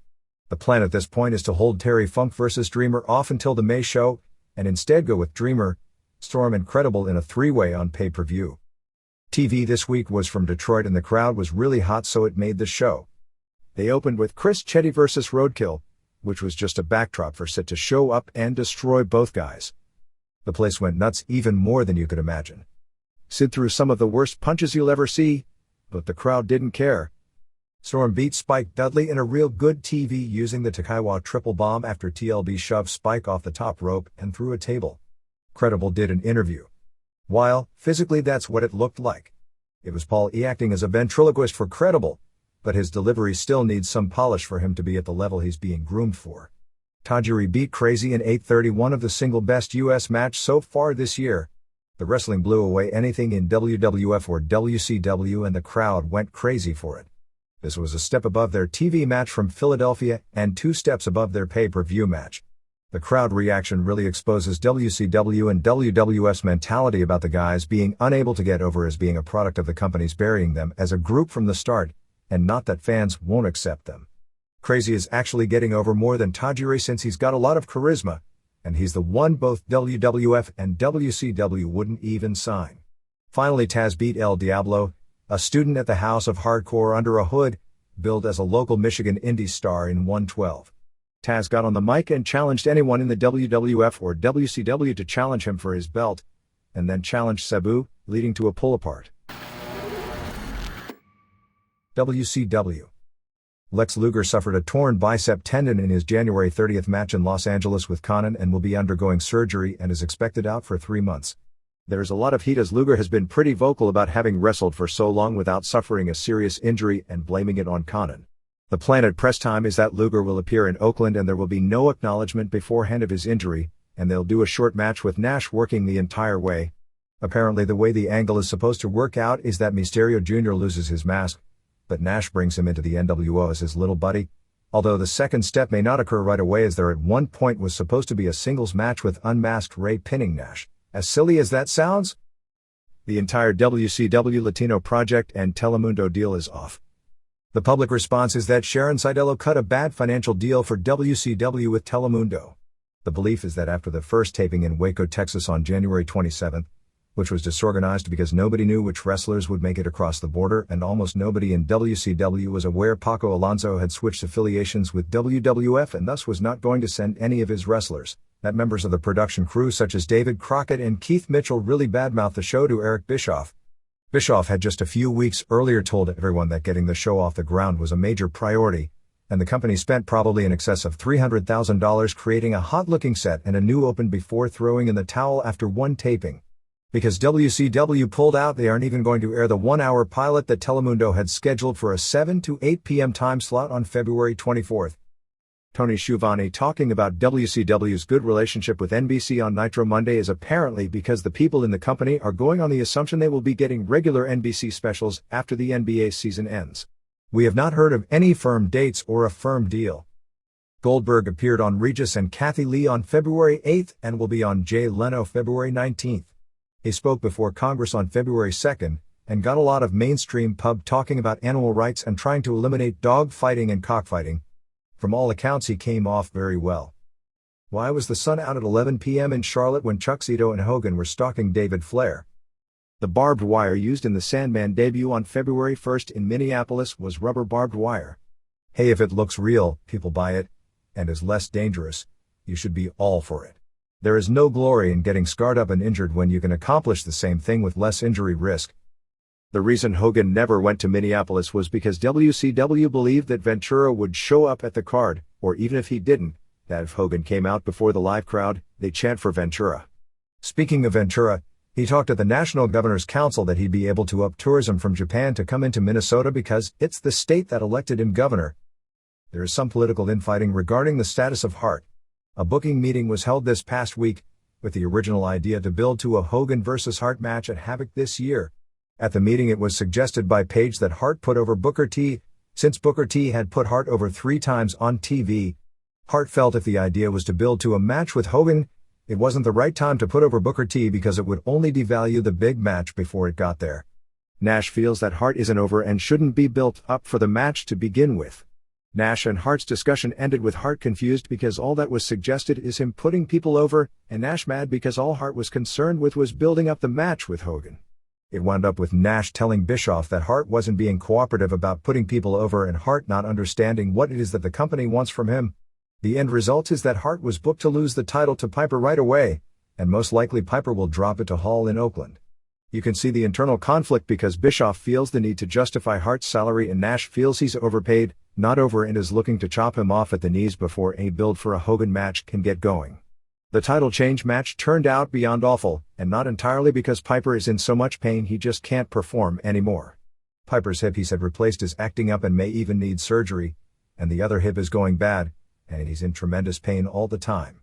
The original idea was for Piper and Will Sasso to do a tag match with Hart and Bischoff, which actually, judging from the reaction and performance of Sasso, may have even been worse. The bloom is already starting to be off the rose when it comes to morale. The biggest complaints are, and this one is valid, is that WCW has made it almost impossible to be a babyface because the role of the heels is to try and be cool babyfaces, and the babyfaces are presented as dumb saps to be constantly outwitted. The other is that it's only the same guys with political pull in all the videos, and nobody else, whether they get crowd reactions or not, is given the opportunity just like before. Anyway, Nitro on February 8th before a sellout 15,378, 14,145 paying $282,890. In Buffalo was the video/vignette show, almost all of which were bad. WCW is really going to expose itself by copying WWF at its own game. They should present a good product emphasizing where they are superior. Granted, off the top of my head it's hard to come with more than 1 or 2 things and they've already been botched for years, rather than chase someone in their own game. Anyway, the vignettes were 1. Hogan telling every member of the band that they were the leader, but it was a secret, and laughing at all of them behind their backs when they left. 2. This mystery blonde inviting the cameraman into a limo and into her hotel room, which apparently is some big secret angle that may or may not involve Scott Steiner. 3. A series of videos to erase all the other videos on Raven that Nash didn't like. They made Kanyon look like a naive foreigner. He may as well have been a mini. Raven is now a rich, happy guy pulling a worker on his mom. 4. Bischoff's role was to keep the bathroom clean with one annoying segment after another. There was some heat about Hogan calling the cameraman a jiggly Jew on Nitro on February 1st, but evidently not enough for the segment not to have been replayed on every show during the week. Mysterio Jr. pinned Blitzkrieg J. Ross, 23, from Fullerton, California, who has probably only had a few dozen matches on the indie level, in a really good match. Blitzkrieg has amazing potential. Bischoff hated his ring costume because it looked so minor league for in Nitro. I expect he'll be signed because everyone raved about the match, and Mysterio Jr. really showed what a great worker he is because he hid that Blitzkrieg is so inexperienced. The show went downhill from there. Arn Anderson was laying on the ground writhing in pain, apparently from Hall and Nash, and Disco looked to take a belt to him, but the door was closed and we never saw anything. Booker T beat David Finlay in 14:33 with the missile dropkick. Solid work, but way too long for a TV match. They mistimed a leapfrog spot bad. Flair did an interview and told Hart he'd have to wrestle Piper. Flair got the crowd chanting for Piper. Thank God Norton was in Japan or Hogan would have done another vignette, telling him he was the leader of the Black and White. Barry Windham and Curt Hennig beat Horace Hogan and Bryan Adams in 10:30 when Stevie Ray accidentally hit Adams with a slapjack, and Hennig pinned him. Ray and Vince were arguing at ringside before the finish.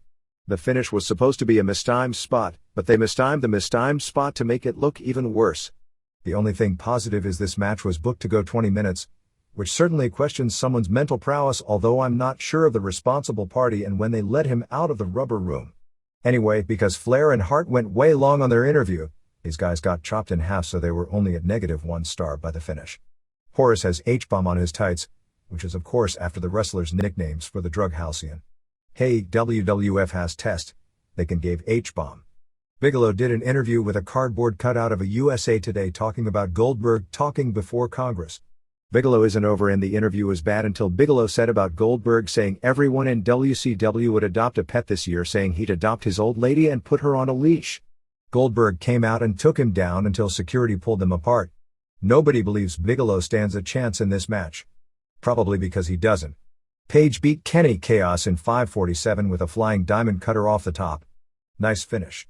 Weak match. Ernest Miller challenged anyone. The band told Vince that they had called him out.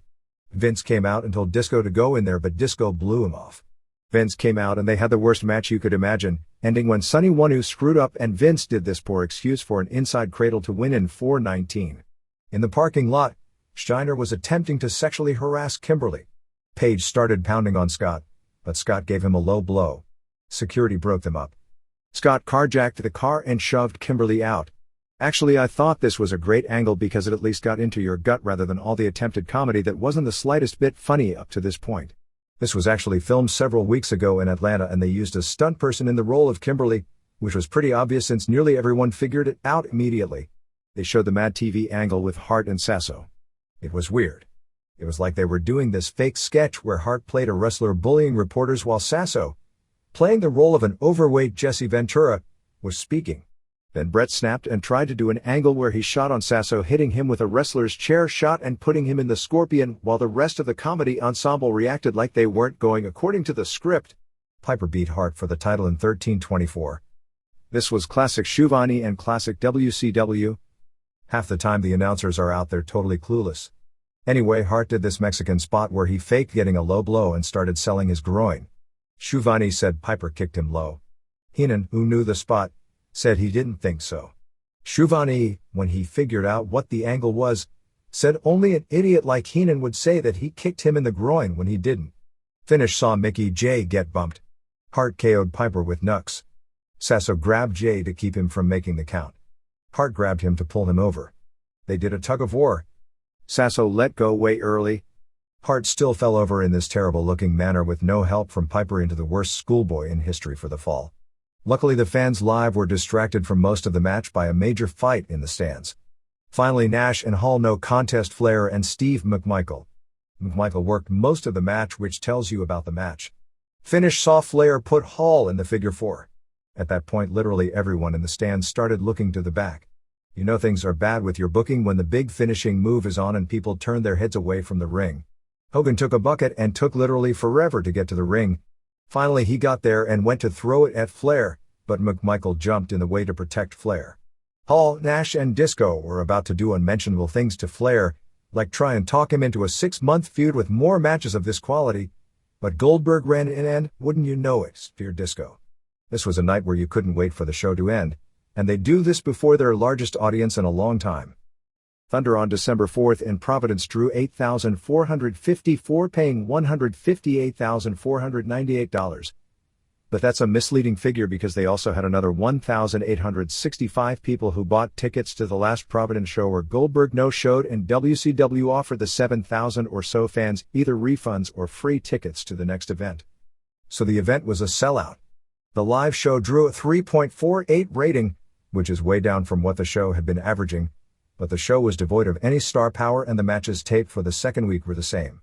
Both Nash, behind the scenes as Booker, and Randy Savage were there but never appeared before the live crowd, which left the building either comatose or furious. Fans were chanting Redemption by the end of the show, which is the name of the WWF pay-per-view show in the same building on April 25th.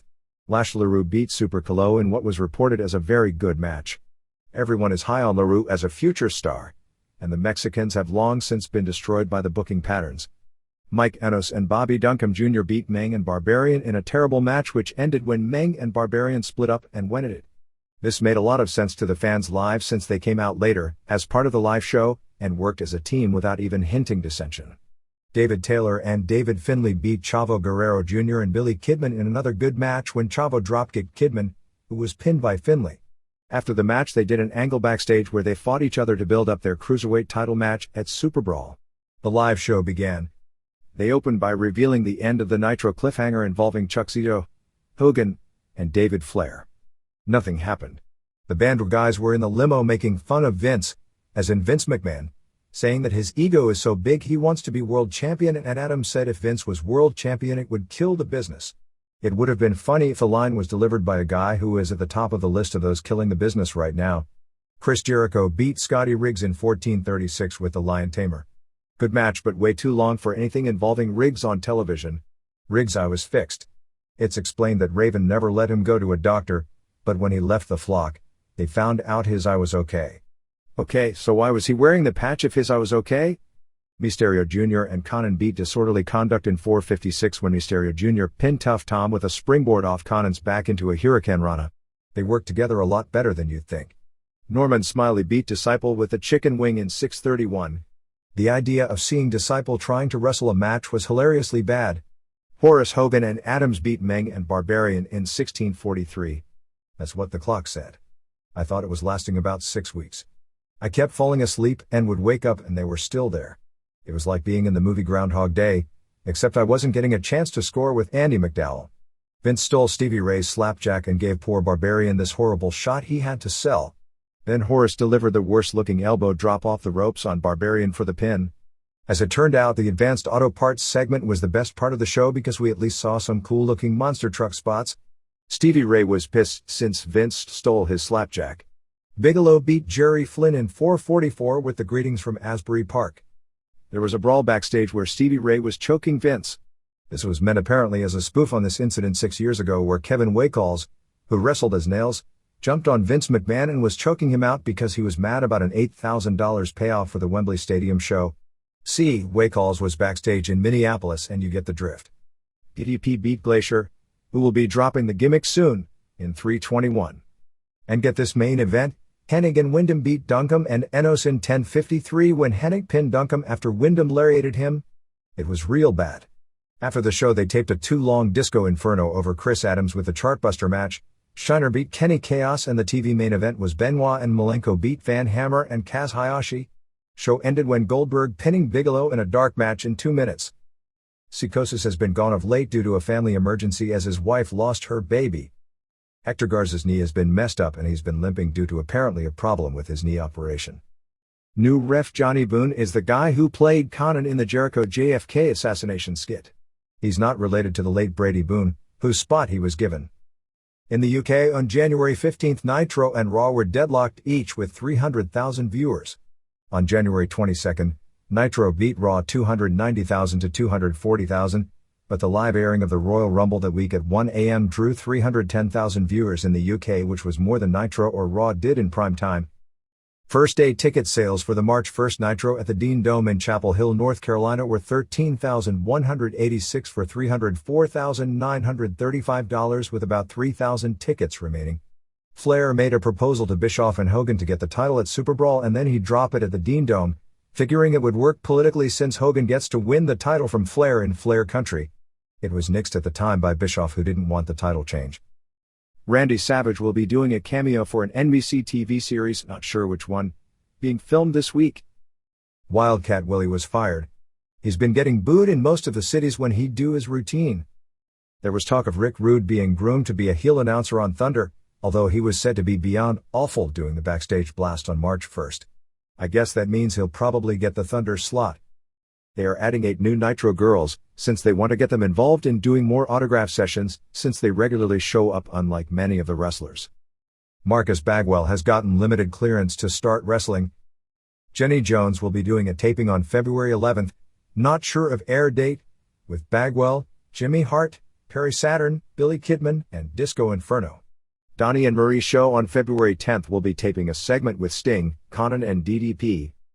The movie Universal Soldier 2 with Jean-Claude Van Damme and Goldberg will be out in August. The NBC Dateline segment is now planned for February 14th. Disco Inferno is on Say What Karaoke on MTV soon. Brian Hildebrand recently took his WCW expense-paid honeymoon to Las Vegas. Rob Kellum, who also wrestled as Robbie Eagle and Gorgeous George III, got a tryout at the February 1st Nitro beating Chris Adams.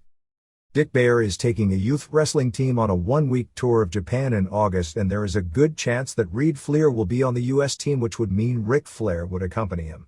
That would garner tremendous coverage in Japan, the idea of a youth wrestling team accompanied by Ric Flair and the Destroyer. Rick Steiner is expected back after 2 shoulder operations in 3 weeks. Arena events over the past week saw February 2nd WCW Saturday Night tapings in La Crosse, why drew a sellout and $109,444.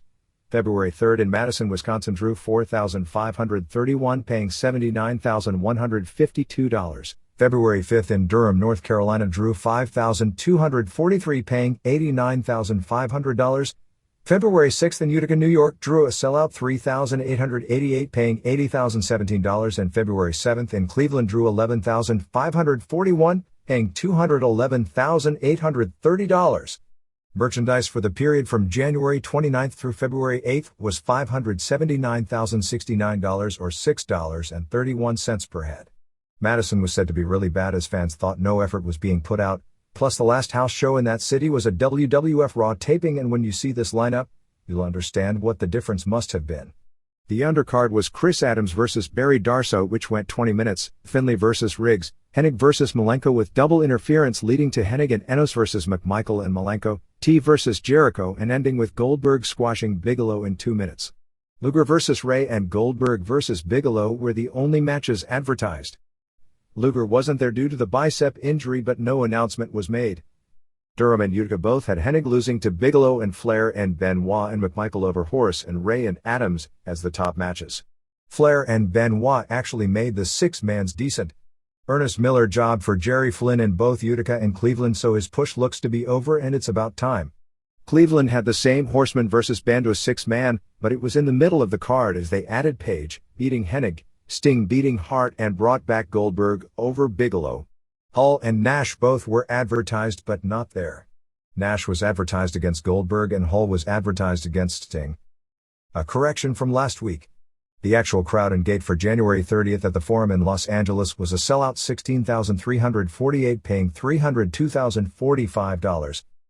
May 2nd house show in Norfolk at the Scope, May 3rd Nitro in Charlotte, May 9th Slamboree pay-per-view at the TWA Dome in St. Louis, Missouri, May 10th Nitro in Indianapolis, Indiana, may be preempted depending upon the NBA schedule, May 11th WCW Saturday tapings in Cape Girardeau, Missouri, May 13th Thunder in Wichita, Kansas, May 15th house show in Omaha, May 17th Nitro in Cedar Rapids, Iowa, May 22nd house show in Johnson City, Tennessee, May 23rd house show in Knoxville, May 24th Nitro in Greenville, South Carolina, May 25th WCW Saturday Night taping in Augusta, Georgia, May 27th Thunder in Charleston, South Carolina, and May 31st Nitro, the Astrodome in Houston.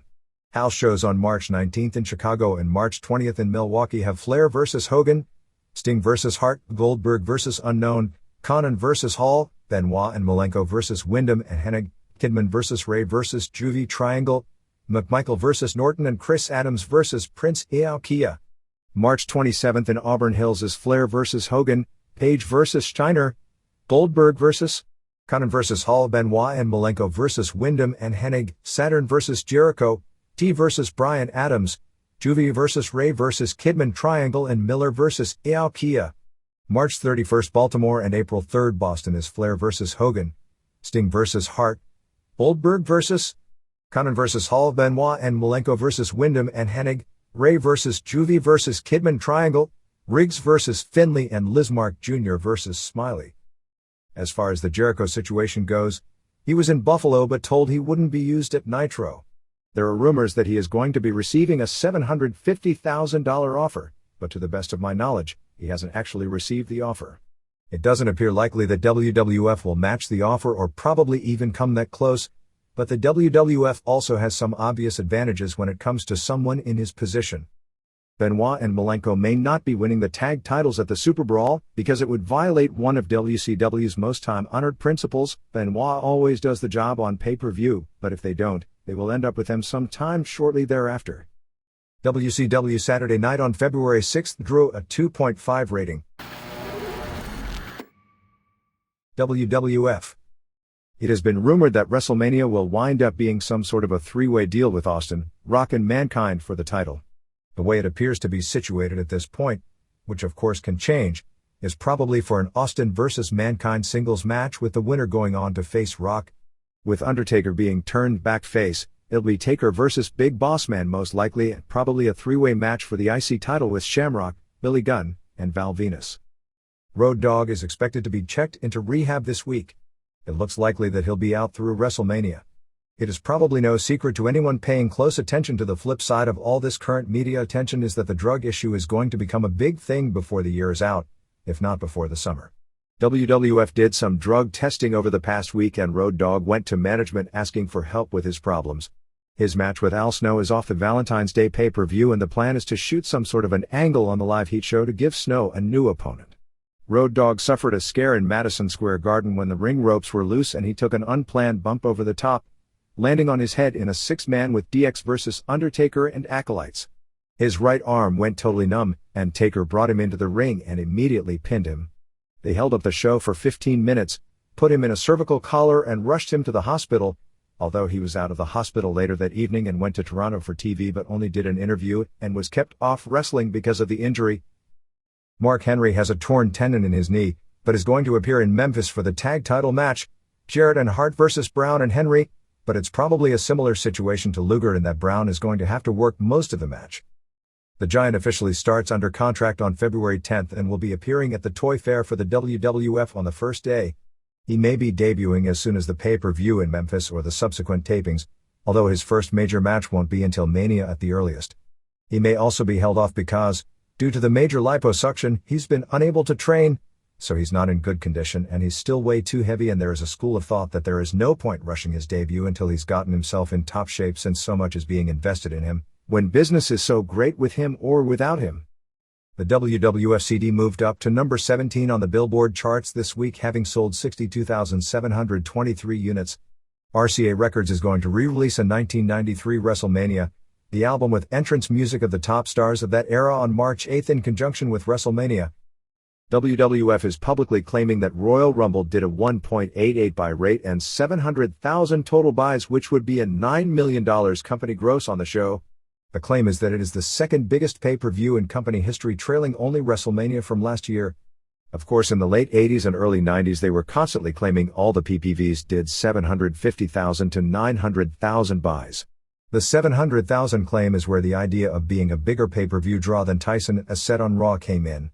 WWF is claiming that Tyson Boda did 650,000 buys. Most independent estimates are in the 675,000 range, although the promoters claim 750,000. Anyway, considering Tyson's latest plight, that's all immaterial. Vince McMahon was quoted recently in the New York Daily News as suggesting when Tyson gets released from prison, he should join the WWF and not go back to boxing, which isn't as bad advice as it sounds on the surface, because he could make him the biggest star ever.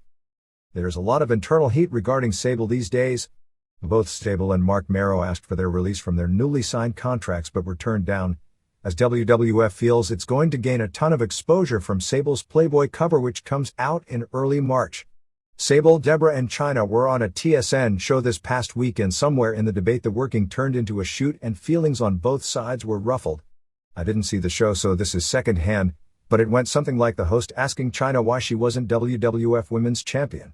Chyna said she wasn't interested in the title and had never challenged for it, but that if she did, she could beat Sable in 2 seconds. Sable said since the two had never wrestled, how could she say that? Chyna said because she was twice as big and twice as strong. Somewhere in Sable's comeback she asked exactly what China puts into her body to make her twice as big and twice as strong, and somehow plastic surgery came up. Sable came back saying that China had more plastic surgery than anyone in the company. A lot of the wrestlers sided with China and were negative toward Sable, thinking she went over the line, insinuating the drug issue. Sable and Mero have also made it clear that Sable didn't come to the WWF to be a wrestler and has never been trained to be a wrestler.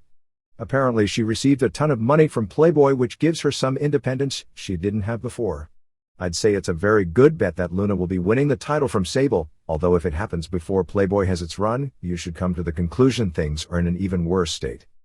Rock has been wearing a shirt because he just had surgery on his chest, apparently to remove the gynecomastia, or bitch tit syndrome as it's known in slang. The WWF Super Bowl commercial actually turned into a controversial deal after all.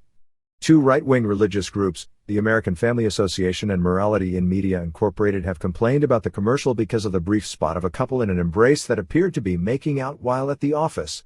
The FCC had received close to 60 complaints about the commercial by the latter part of the week. Morality in Media in its press release claimed the commercial showed a woman was clearly shown on an office desk on her back with her skirt wide open, legs spread high in the air toward the viewing audience. Deep between her legs was a man thrusting his groin wildly in simulated sex. The press release called pro wrestling neither a sport nor a form of entertainment fit for a civilized people. I don't agree with the standards WWF has taken its product at certain times only because its advertisers and demographics clearly are aimed at a very young audience, so the arguments about it being aimed at adults as a defense are BS, although it has clearly toned down over the last 3 weeks. But to take that commercial as anything more than tongue-in-cheek humor is ridiculous. The commercial was designed to push someone's buttons and create stretch, which it did, because they were proclaiming it the most controversial Super Bowl commercial ever before it aired. Rock, Shamrock, the Hardy Boys, Gene LaBelle and Ernie Ladd all appeared February 7th on That 70s Show on Fox. The show blows, and Shamrock basically played a wrestler similar to himself but with a Beatles-like wig on. Rock played the character of Rocky Johnson with the big afro as a 70s star. There were WWF banners everywhere despite the fact WWF was called WWF in the 70s. Rock had a speaking role and did very well for himself, playing something totally different than his wrestling character. When the father and son who are the stars of the show asked him for his autograph, he said that he had a son and that his son would one day grow up to be the most electrifying performer in sports entertainment, which was a pretty cute line if you understood it, which probably 99% of the viewing audience didn't. LaBelle played the ref, while the Hardy Boys played jobbers, and Ladd played Johnson's manager. There will be a UK tour with matches on April 2nd in Newcastle, April 3rd in Sheffield and April 4th in Birmingham. The latter show sold out the NEC in 1 hour. Mero had his elbow scoped. Mero was asked to return to do a character basically copying his old Johnny B. Bad character in WCW and turned down the idea. House shows for the week saw February 4th in Fayetteville, North Carolina draw $9,208 and $192,092. February 5th in Greensboro drew $18,129 and $338,152. February 6th in Syracuse, New York drew a sellout $6,977 paying $156,020, and February 7th in Madison Square Garden drew a sellout $16,399 paying $442,478. Merchandise for the week was $515,379 or $5.77 per head. Fayetteville was Mankind over Rock on top. The other cities all had 4 ways on top in non-title, with Austin over Rock, Mankind and Bossman or Rock, Mankind and Kane depending on the city. The Hardy Boys were put over in upsets in every city in 4 ways against Acolytes, Godfather and Venus, and Henry and Brown. Dan Severn has yet to come to a final agreement with WWF, but it appears he'll be done at the end of February. Shawn Michaels is talking about opening up his own territory based in San Antonio that would run a regular schedule and has asked for WWF to help him with talent. Some of the guys on the developmental deals may be sent there for experience. An AP story which ran in newspapers around the country this week was headlined "Olympian insists he hasn't sold his soul to WWF about Kurt Angle. Current plan is for Angle to debut after WrestleMania, but not immediately after." The story says that amateur wrestling people are troubled by Angle going to WWF, claiming that Angle's abandonment of his amateur roots probably shouldn't be a surprise in an era when once legitimate wrestlers such as Mark Coleman and Dan Severn make their living in fake wrestling or the Ultimate Fighting Championships, a bizarre mix of street fighting and martial arts. Angle said that he never watched wrestling while growing up. Angle was offered a big deal by the WWF coming out of the 1996 Olympics, which he turned down to attempt to be a sportscaster and a public speaker. After losing his sportscasting job, he went back to the WWF, which, since his name value had dropped, offered him a lesser deal which he took. The story said Angle would probably be a camouflage-clad heel with a bad attitude. It hinted he may have another ex-amateur wrestler, who would almost have to be Williams, as his tag team partner, and that his wife might be written into the storyline. He has discussed the idea about making his wife his valet. Both members of LOD are out of action with bad backs. They'll be working the shows this week in Puerto Rico to see what condition they are in. Steve Williams may start at this week's tapings. The Sky Dome show with a photo of Austin vs. McMahon was the full-cover tabloid cover in the February 9th Toronto Sun. Carl Ouellet was given a new gimmick name as Wall Wallace on an Aqua show on February 6th in Wilmington, Delaware. When he started wrestling in Puerto Rico as a major pushed heel, his ring name was Killer Carl Wallace. Weekend ratings saw Live Wire at 2.0, Superstars at 1.9 and Heat at 4.53 rating and a 6.9 share. WWF occupied the top 8 spots: Austin, Foley, Sable, Survivor Series, Undertaker, Best of Mania, DX, in this week's Billboard listing of sports video sales. The WWF training camp wrestlers worked both February 5th in Reading, Pennsylvania for Pennsylvania Championship Wrestling and February 6th in Wilmington, Delaware for Aqua. On both shows in the main event, Doc Hendricks beat Lance Diamond. The Reader's Pages. WWF TV. I was glad to see someone give Jaguar Yokota a well-written send-off. I also want to point out that it's impossible to overpraise her contributions to this sport, both in and out of the ring. The Sam Mushnick obit made me starry-eyed, and I never grew up seeing The Territory. The Shawn Michaels obit was good riddance to a total non-professional. Julian Lick's letter brings up the issue of parental responsibility as a defense of the WWF's TV content. While it's true that parents are responsible for raising their children and it's not the WWF's responsibility, this argument misses several points. The WWF bills its current product as being for mature audiences, and thus avoid the restrictions, regulations and scrutiny that oversee children's programming. The problem is, regardless of Vince McMahon's hype, it is a product targeted to children. In a more enlightened society, this wouldn't be an issue, but this is America, where every mass media form is expected to share in the parent's job. Thus we have Action for Children's Television, which doesn't govern over Raw, by the way, the ridiculous PG-13 movie rating, and most recently, an on-screen TV rating system. As a comic book writer who has worked on a lot of licensed material, which usually means children's properties, I can tell you firsthand that kidvid properties are under strict monitoring. Vince McMahon claims that his audience has changed. But it hasn't. It's kiddie TV fare, same as it always has been. Since the media has a history of blowing off any questionable practices because it's wrestling, this strategy of calling the WWF product mature is covering their ass at this moment. Eventually, though, someone will catch on. Someone always does, and it's always the wrong someone. Vince McMahon should consider this. One thing in the letter really stuck in my craw. Licht implied that the WWF product was cutting-edge entertainment. As compared to what?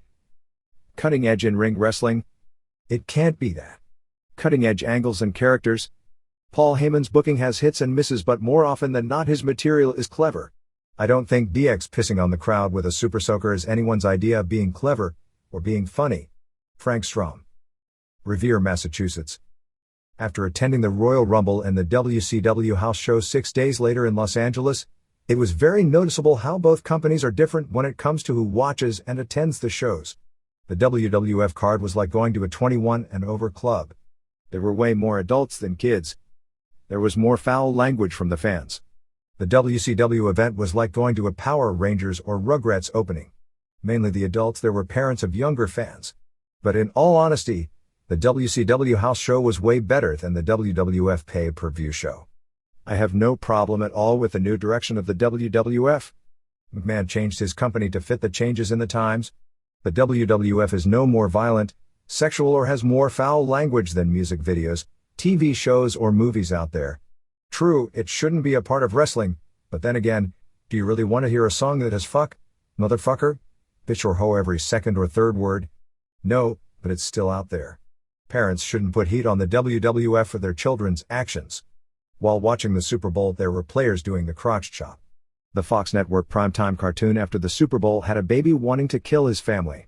I just hope WWF bashing will end soon, because I know that if everyone who reads this letter owned the WWF and they were getting killed in the ratings for a year like the WWF was in 1997, they would have changed the direction of their company.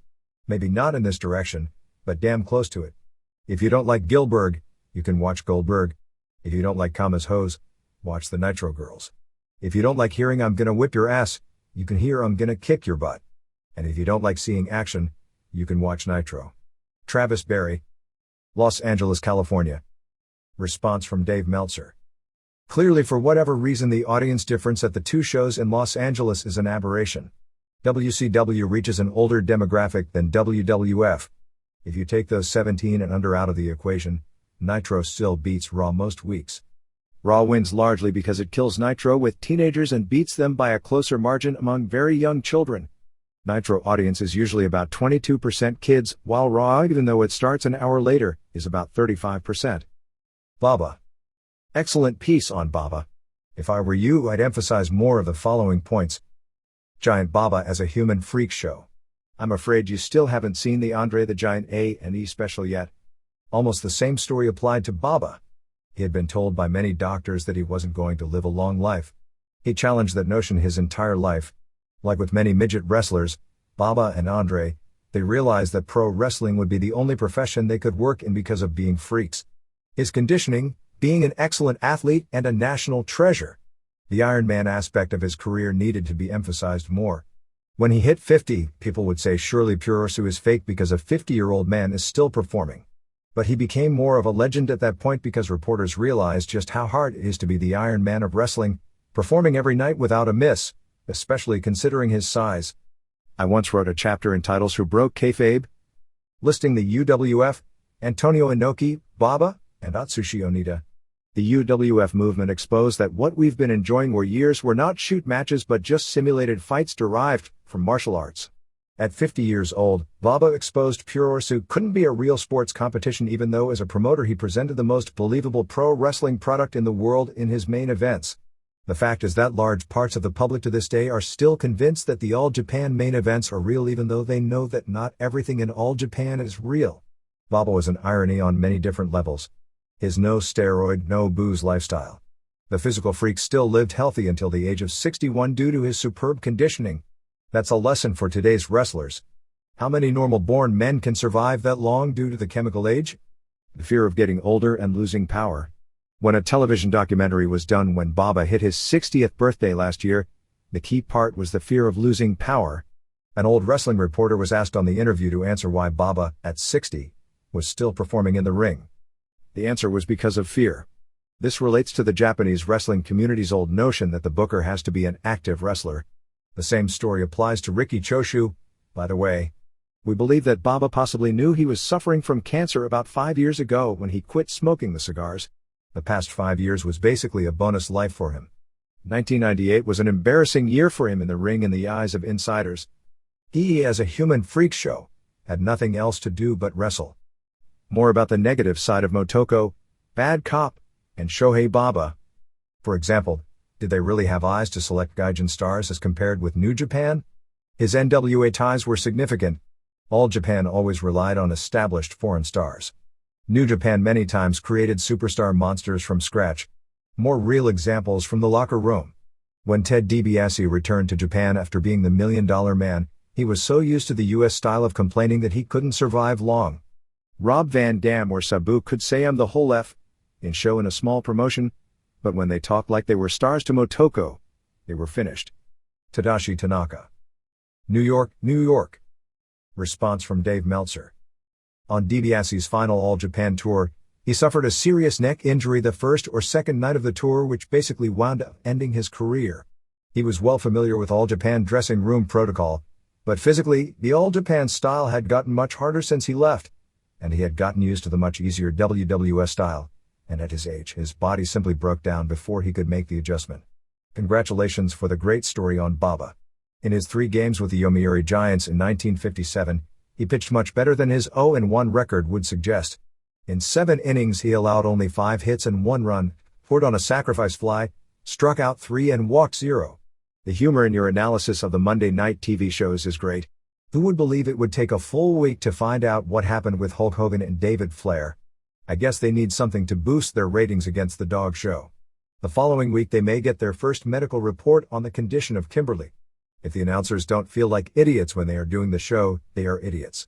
By the way, have there been any arrests yet in the Ric Flair poisoning? Regarding Shawn Michaels, I could be wrong, but I believe that when Michaels left Texas All-Star Wrestling in early 1986, he went to the Central States where he formed his tag team with Marty Jannetty, who at the time was already a headliner there, to form the Midnight Rockers, that they won the tag belts there and dropped them to the Batten Twins before going to the AWA later in the year. I noticed a couple of weeks ago that Briscoe Jack won a stakes race at Tampa Bay Downs and paid $24. There have been other horses' names after pro wrestlers, and probably other horses' names after auto body shop owners, but Briscoe Jack may be the most successful with 9 wins in 32 starts and $156,000 in earnings, which place him in the small minority of race horses that more than earn their keep. I checked with the Jockey Club, and they have never registered a horse named Briscoe Gerald, but the horse Hulkster ran in the early 90s and earned $4,350 in 3 years. Bob High. San Marino, California. Response from Dave Meltzer. As I remember things, and I could also be wrong, was that it was Vern Gagne who put the Midnight Rockers together in the AWA in early 1986. At the time Shawn Michaels was basically unknown outside of San Antonio, while Marty Jannetty was a bigger name, having been a headliner and tag team champion in the Central States for 2 or 3 years after debuting under the ring name Marty Oates, as the younger brother of Jerry and Ted, who he wasn't related to but was trained by Jannetty, and a wrestler named Tommy Rogers, not the current ECW wrestler, but a wrestler who later became known as Tommy Lane, formed one of the numerous Rock and Roll Express copies of that time period, as the Uptown Boys, and his success in that role led him to be brought in for the Robert Gibson spot in Vern Gagne's Midnight Rockers. My recollection of it was that after they started in the AWA, they were brought into Kansas City since Jannetty first made his name there, for a series of Thursday night shows later that year, where they wrestled the heel Batten Twins, including a 1-week title reign, May 15, 1986 through May 22, 1986. WCW. I attended Thunder in Providence on February 4th, and have to say it was one of the worst, if not the worst show I ever saw, and that encompasses 27 years of attending shows. TV main events that include the likes of Van Hammer, Mike Enos and Bobby Duncombe Jr., a 20 minutes match with Meng and Barbarian versus Bryan Adams and Horace Boulder. No interviews, angles or star power, like Ric Flair, who was advertised as being there, Kevin Nash, Scott Hall or Hogan. Does anyone at WCW have a clue? If they continue this trend of using Thunder as a throwaway show, the ratings will drop to WCW Saturday Night level. Oh, and for the fans live, they finished the show with a 3-minute dark match with Bill Goldberg beating Bam Bam Bigelow. The highlight of my night was getting out of the parking garage in 10 minutes. Ron Lemieux. Branford, Connecticut. Maybe it's just me, but I think the Monday night shows ought to get back to more wrestling. After quite a bit of time, trouble and by my standards expense, I got into the February 1st Nitro in Minneapolis. There was some good wrestling thanks to Kidman and Benoit, but way too much of the show was backstage or via remote. Frankly, the arena ambience isn't worth it. I wished I'd stayed home. I wasn't paying to see Hogan in a limo trying to act cool, or Bischoff on a dunking stool that wasn't working. I can understand adding extra non-wrestling segments to the taped draws to offer unexpected twist, but live shows ought to be live and where the fans can get into them. Add to Governor Ventura's early gaffes his suggestion that his wife, as First Lady, ought to receive a salary from the state. Somehow I doubt that the Reform Party was running on a platform of trying to get more people on the government payroll. Bill Mills. Eau Claire, Wisconsin. Cornette. In my opinion, Jim Cornette is the most underutilized talent in the WWF. A few months back, his column was dropped in Raw magazine. Then he was taken off Heat as a commentator. The WWF has arguably the greatest manager ever under contract, but instead of using him in that role, they put on a Tanda show. I can't blame the WWF for that, because the fans are popping for it. I was shocked at the Observer Awards that Shane Douglas didn't even get an honorable mention for most overrated. I think Douglas is the most overrated wrestler of the decade. I've never seen anyone talk so much about how great they are, get pushed down everyone's throat their entire career, and suck so bad. A few months back he challenged Ric Flair to a series of shoot matches. Douglas doesn't even belong in the same arena, let alone the same ring, as Flair. Fred Esposito. Carteret, New Jersey. Michaels. When I read in the January 18th issue that Shawn Michaels was on the brink of retirement, I was saddened. We always knew that one day his wrestling career would end. It's just a shame it's at the age of 33. He was, in my opinion, the most exciting wrestler of the last decade and put on some of the best matches ever against Scott Hall and Mankind and his awesome Bad Blood match against Undertaker. There are guys who go on for years and become shadows of their former selves. But what's the point in that? Who wants to wind up crippled? I applaud Sean's decision. Wrestling won't be the same, but all good things have to come to an end. Claire Little. Shirlingshire, Scotland. UFC tough call on the Mark Coleman vs. Pedro Rizzo match. It was hard to call either way. Fighting Sports News lists Kazushi Sakuraba with 1 draw, Alan Goes, and 1 loss. Did he recently lose or are they counting the fight with chemo? What, that a shoot? When was it? I have the rings June 27/98 Kiyoshi Tamura vs. Tsuyoshi Kosaka match. It's great. The new UFC stand-up rule hurt Kosaka against Boss Rutan, but what a great fight. Scott Smith. Response from Dave Meltzer. FSN is counting the chemo match. It certainly looked more real to me than most worked matches. It looked more real than most shoot matches as well, but that isn't an answer to the question because I don't know. Super Astros. I'm confused on what WWF wants to accomplish with the Super Astros TV show. They have their Monday night show and pay-per-view shows available with Spanish commentary, so a Spanish-speaking audience already has an outlet to catch WWF with announcing that they understand. The TV show is already on in Mexico in border cities, so the audience is already familiar with WWF style, wrestlers and product. If the WWF objective is to have a separate division to cater to the Spanish audience and run separate shows, this is going to be extremely difficult. The luchadores are handled in a way that is different from their style. Most lucha libre fans enjoy the masks and the established gimmicks that they are familiar with. I don't understand why WWF insists of luchadores removing their masks and changing their established names. Wrestlers like Aguila, Max Mini and Rey Bucanero have already established characters based on appearing on Mexican television shows that air in the US on Galavision. All 3 are coming across as nothing special on Super Astros without their masks. The Puerto Rican wrestlers are the same stuff that has been available to the WWF audience before. Miguel Perez is credible in work rate and talent. Jesus Castillo is nothing special no matter how he's packaged. Savio Vega would be a great asset if he can return from his injuries. The WWF can draw in Puerto Rico to justify protecting some local wrestlers, as I can see Puerto Rico being a market that WWF can draw some large crowds in several times per year. I'm pretty sure the WWC audience must be sick of Carlos Colon and Jose 100% Guilty Gonzalez after all these years. Negro Casas may be the Ric Flair of Arena Mexico, but his WWF appearances demonstrate how you can't take the magic out of its element. He comes across on TV like an average luchador, like Silver King and Dandy in WCW. El Hijo del Santo is still very enjoyable to watch. He works very hard in front of an audience that doesn't know him. Why is Apollo Dantes the top heel and has almost every program revolving around him? His interviews are weak from what I can understand. Thus far he's done programs with Casas, Armando Fernandez, and Santo. All of his programs usually end in 2 weeks. Casas would have been a much stronger heel to have the focus on him than Dantes. Papi Chulo can perform some awesome spots, but he needs to be hidden in tag team matches. On a recent show, he teamed with Dantes. This led his weaknesses and didn't expose him as nothing but a flyer. His gimmick and his look are both awful. They should have left the mask on him. Antifaz del Norte and Super Crazy were impressive, but they weren't signed, which was a big mistake. The TV show clearly lacks talent depth. It seems like the same 8 or so wrestlers are on every week, and this is made worse as they do American-style squash matches with American jobbers. WWF could have hired better luchadores. The decision to not hire Felino and Super Crazy was a big mistake. WWF should have pushed Kaientai big on this TV show. They can work this style and you can do a Mexico versus Japan versus Puerto Rico 3-way rivalry. This formula has worked for EMLL many times. WCW's attempts will be interesting. They have an abundance of talent, access to Ultimo Dragon's students and other Japanese wrestlers as well. Conan has a background in producing and booking.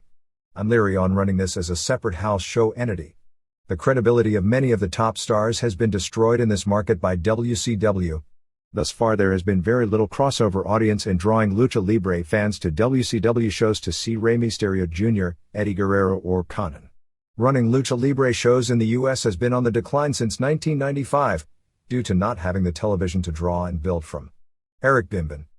Queens, New York. Roller Jam. I was at Universal Studios this weekend and was there on a day they were taping Roller Jam. A few thoughts. The studio is a shoebox and a badly lit one. Very poor sight lines. I was in the front row and saw nothing but the top rail of the track. They told one set of fans on one side who to cheer for and who to boo and vice versa. Of course this worked fine since they were all tourist marks or plants and they did what they were told. One guy had a sign saying Ric Flair is my dad. The blockers on both teams skate with no emotion or heart. They do nothing until the jammers reach them. Even then they do nothing. A couple of skaters showed some charisma, but mostly just the women. Len Thomas. Largo, Florida. Gene LaBelle. Howard Stern brought up Gene LaBelle in a conversation about Steven Seagal. I didn't catch the whole thing, but Stern said that LaBelle apparently threw some stiff blows at Seagal during a movie filming and Seagal was a big baby about it and had LaBelle blackballed from the stuntman union. I was surprised how much Stern knew about LaBelle and suggested to his producer that they try to get a hold of LaBelle because he would make a great radio interview. Roy London. Long Beach, New York. Biographies. I recall a concept that Gordon Solie was part of where they would dub over current Japanese wrestling with his voiceover.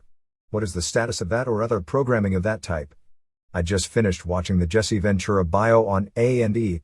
What do you feel the feasibility of a wrestling company producing and showing biographies of 15 to 30 minutes? This could be shown as part of a longer show. I feel something like this would really help out WCW Saturday Night. David McLaughlin. Rome, Georgia. Response from Dave Meltzer. I don't know about doing it as a weekly deal, because it would get old, but as an occasional deal on one of the lower-rated WWF or WCW cable shows, I think it would be great. A few years back Solie did English voiceovers on old New Japan tapes for a show that aired in Europe. They tried broadcasting it on the internet but the technology isn't ready for that yet. I'm not sure why, in both boom periods of wrestling, that nobody tried broadcasting Japanese tapes in the US, although it would have worked better in the 80s when there was more similarities to the product and the Japanese product was so many years ahead and far superior to the American product. Right now the American product has gone in a different direction so the crossover audience for Japanese wrestling would likely be smaller. Art Marshall. When I first got into pro wrestling, someone told me this was the dirtiest business there was. Lying, cheating, stealing, you name it. I've seen plenty of it. Dan Curtis also taught me that this was also the most forgiving business. He demonstrated that every day of his life. The events of what happened at the last Northern States Wrestling Association show are largely true. I know fans that have still not received refunds and they will always hate Art Marshall. Perhaps they should seek legal action. I was mad for a long time myself, but I have forgiven, as Dan Curtis had. Dan and Art were friends until the day Dan passed away. They exchanged emails and talked on the phone. Dan knew Art was restarting NSWA and Dan would have plugged it on his hotline. True friends can forgive one another. Art played an integral part in helping Dan's friends clean out his apartment. People that don't know the complete story keep insisting that the two hated each other and Art is wrong for restarting NSWA. The fact is they stayed friends. Dan knew about NSWA restarting and gave it his blessing. Rick Davis. Bay City, Michigan.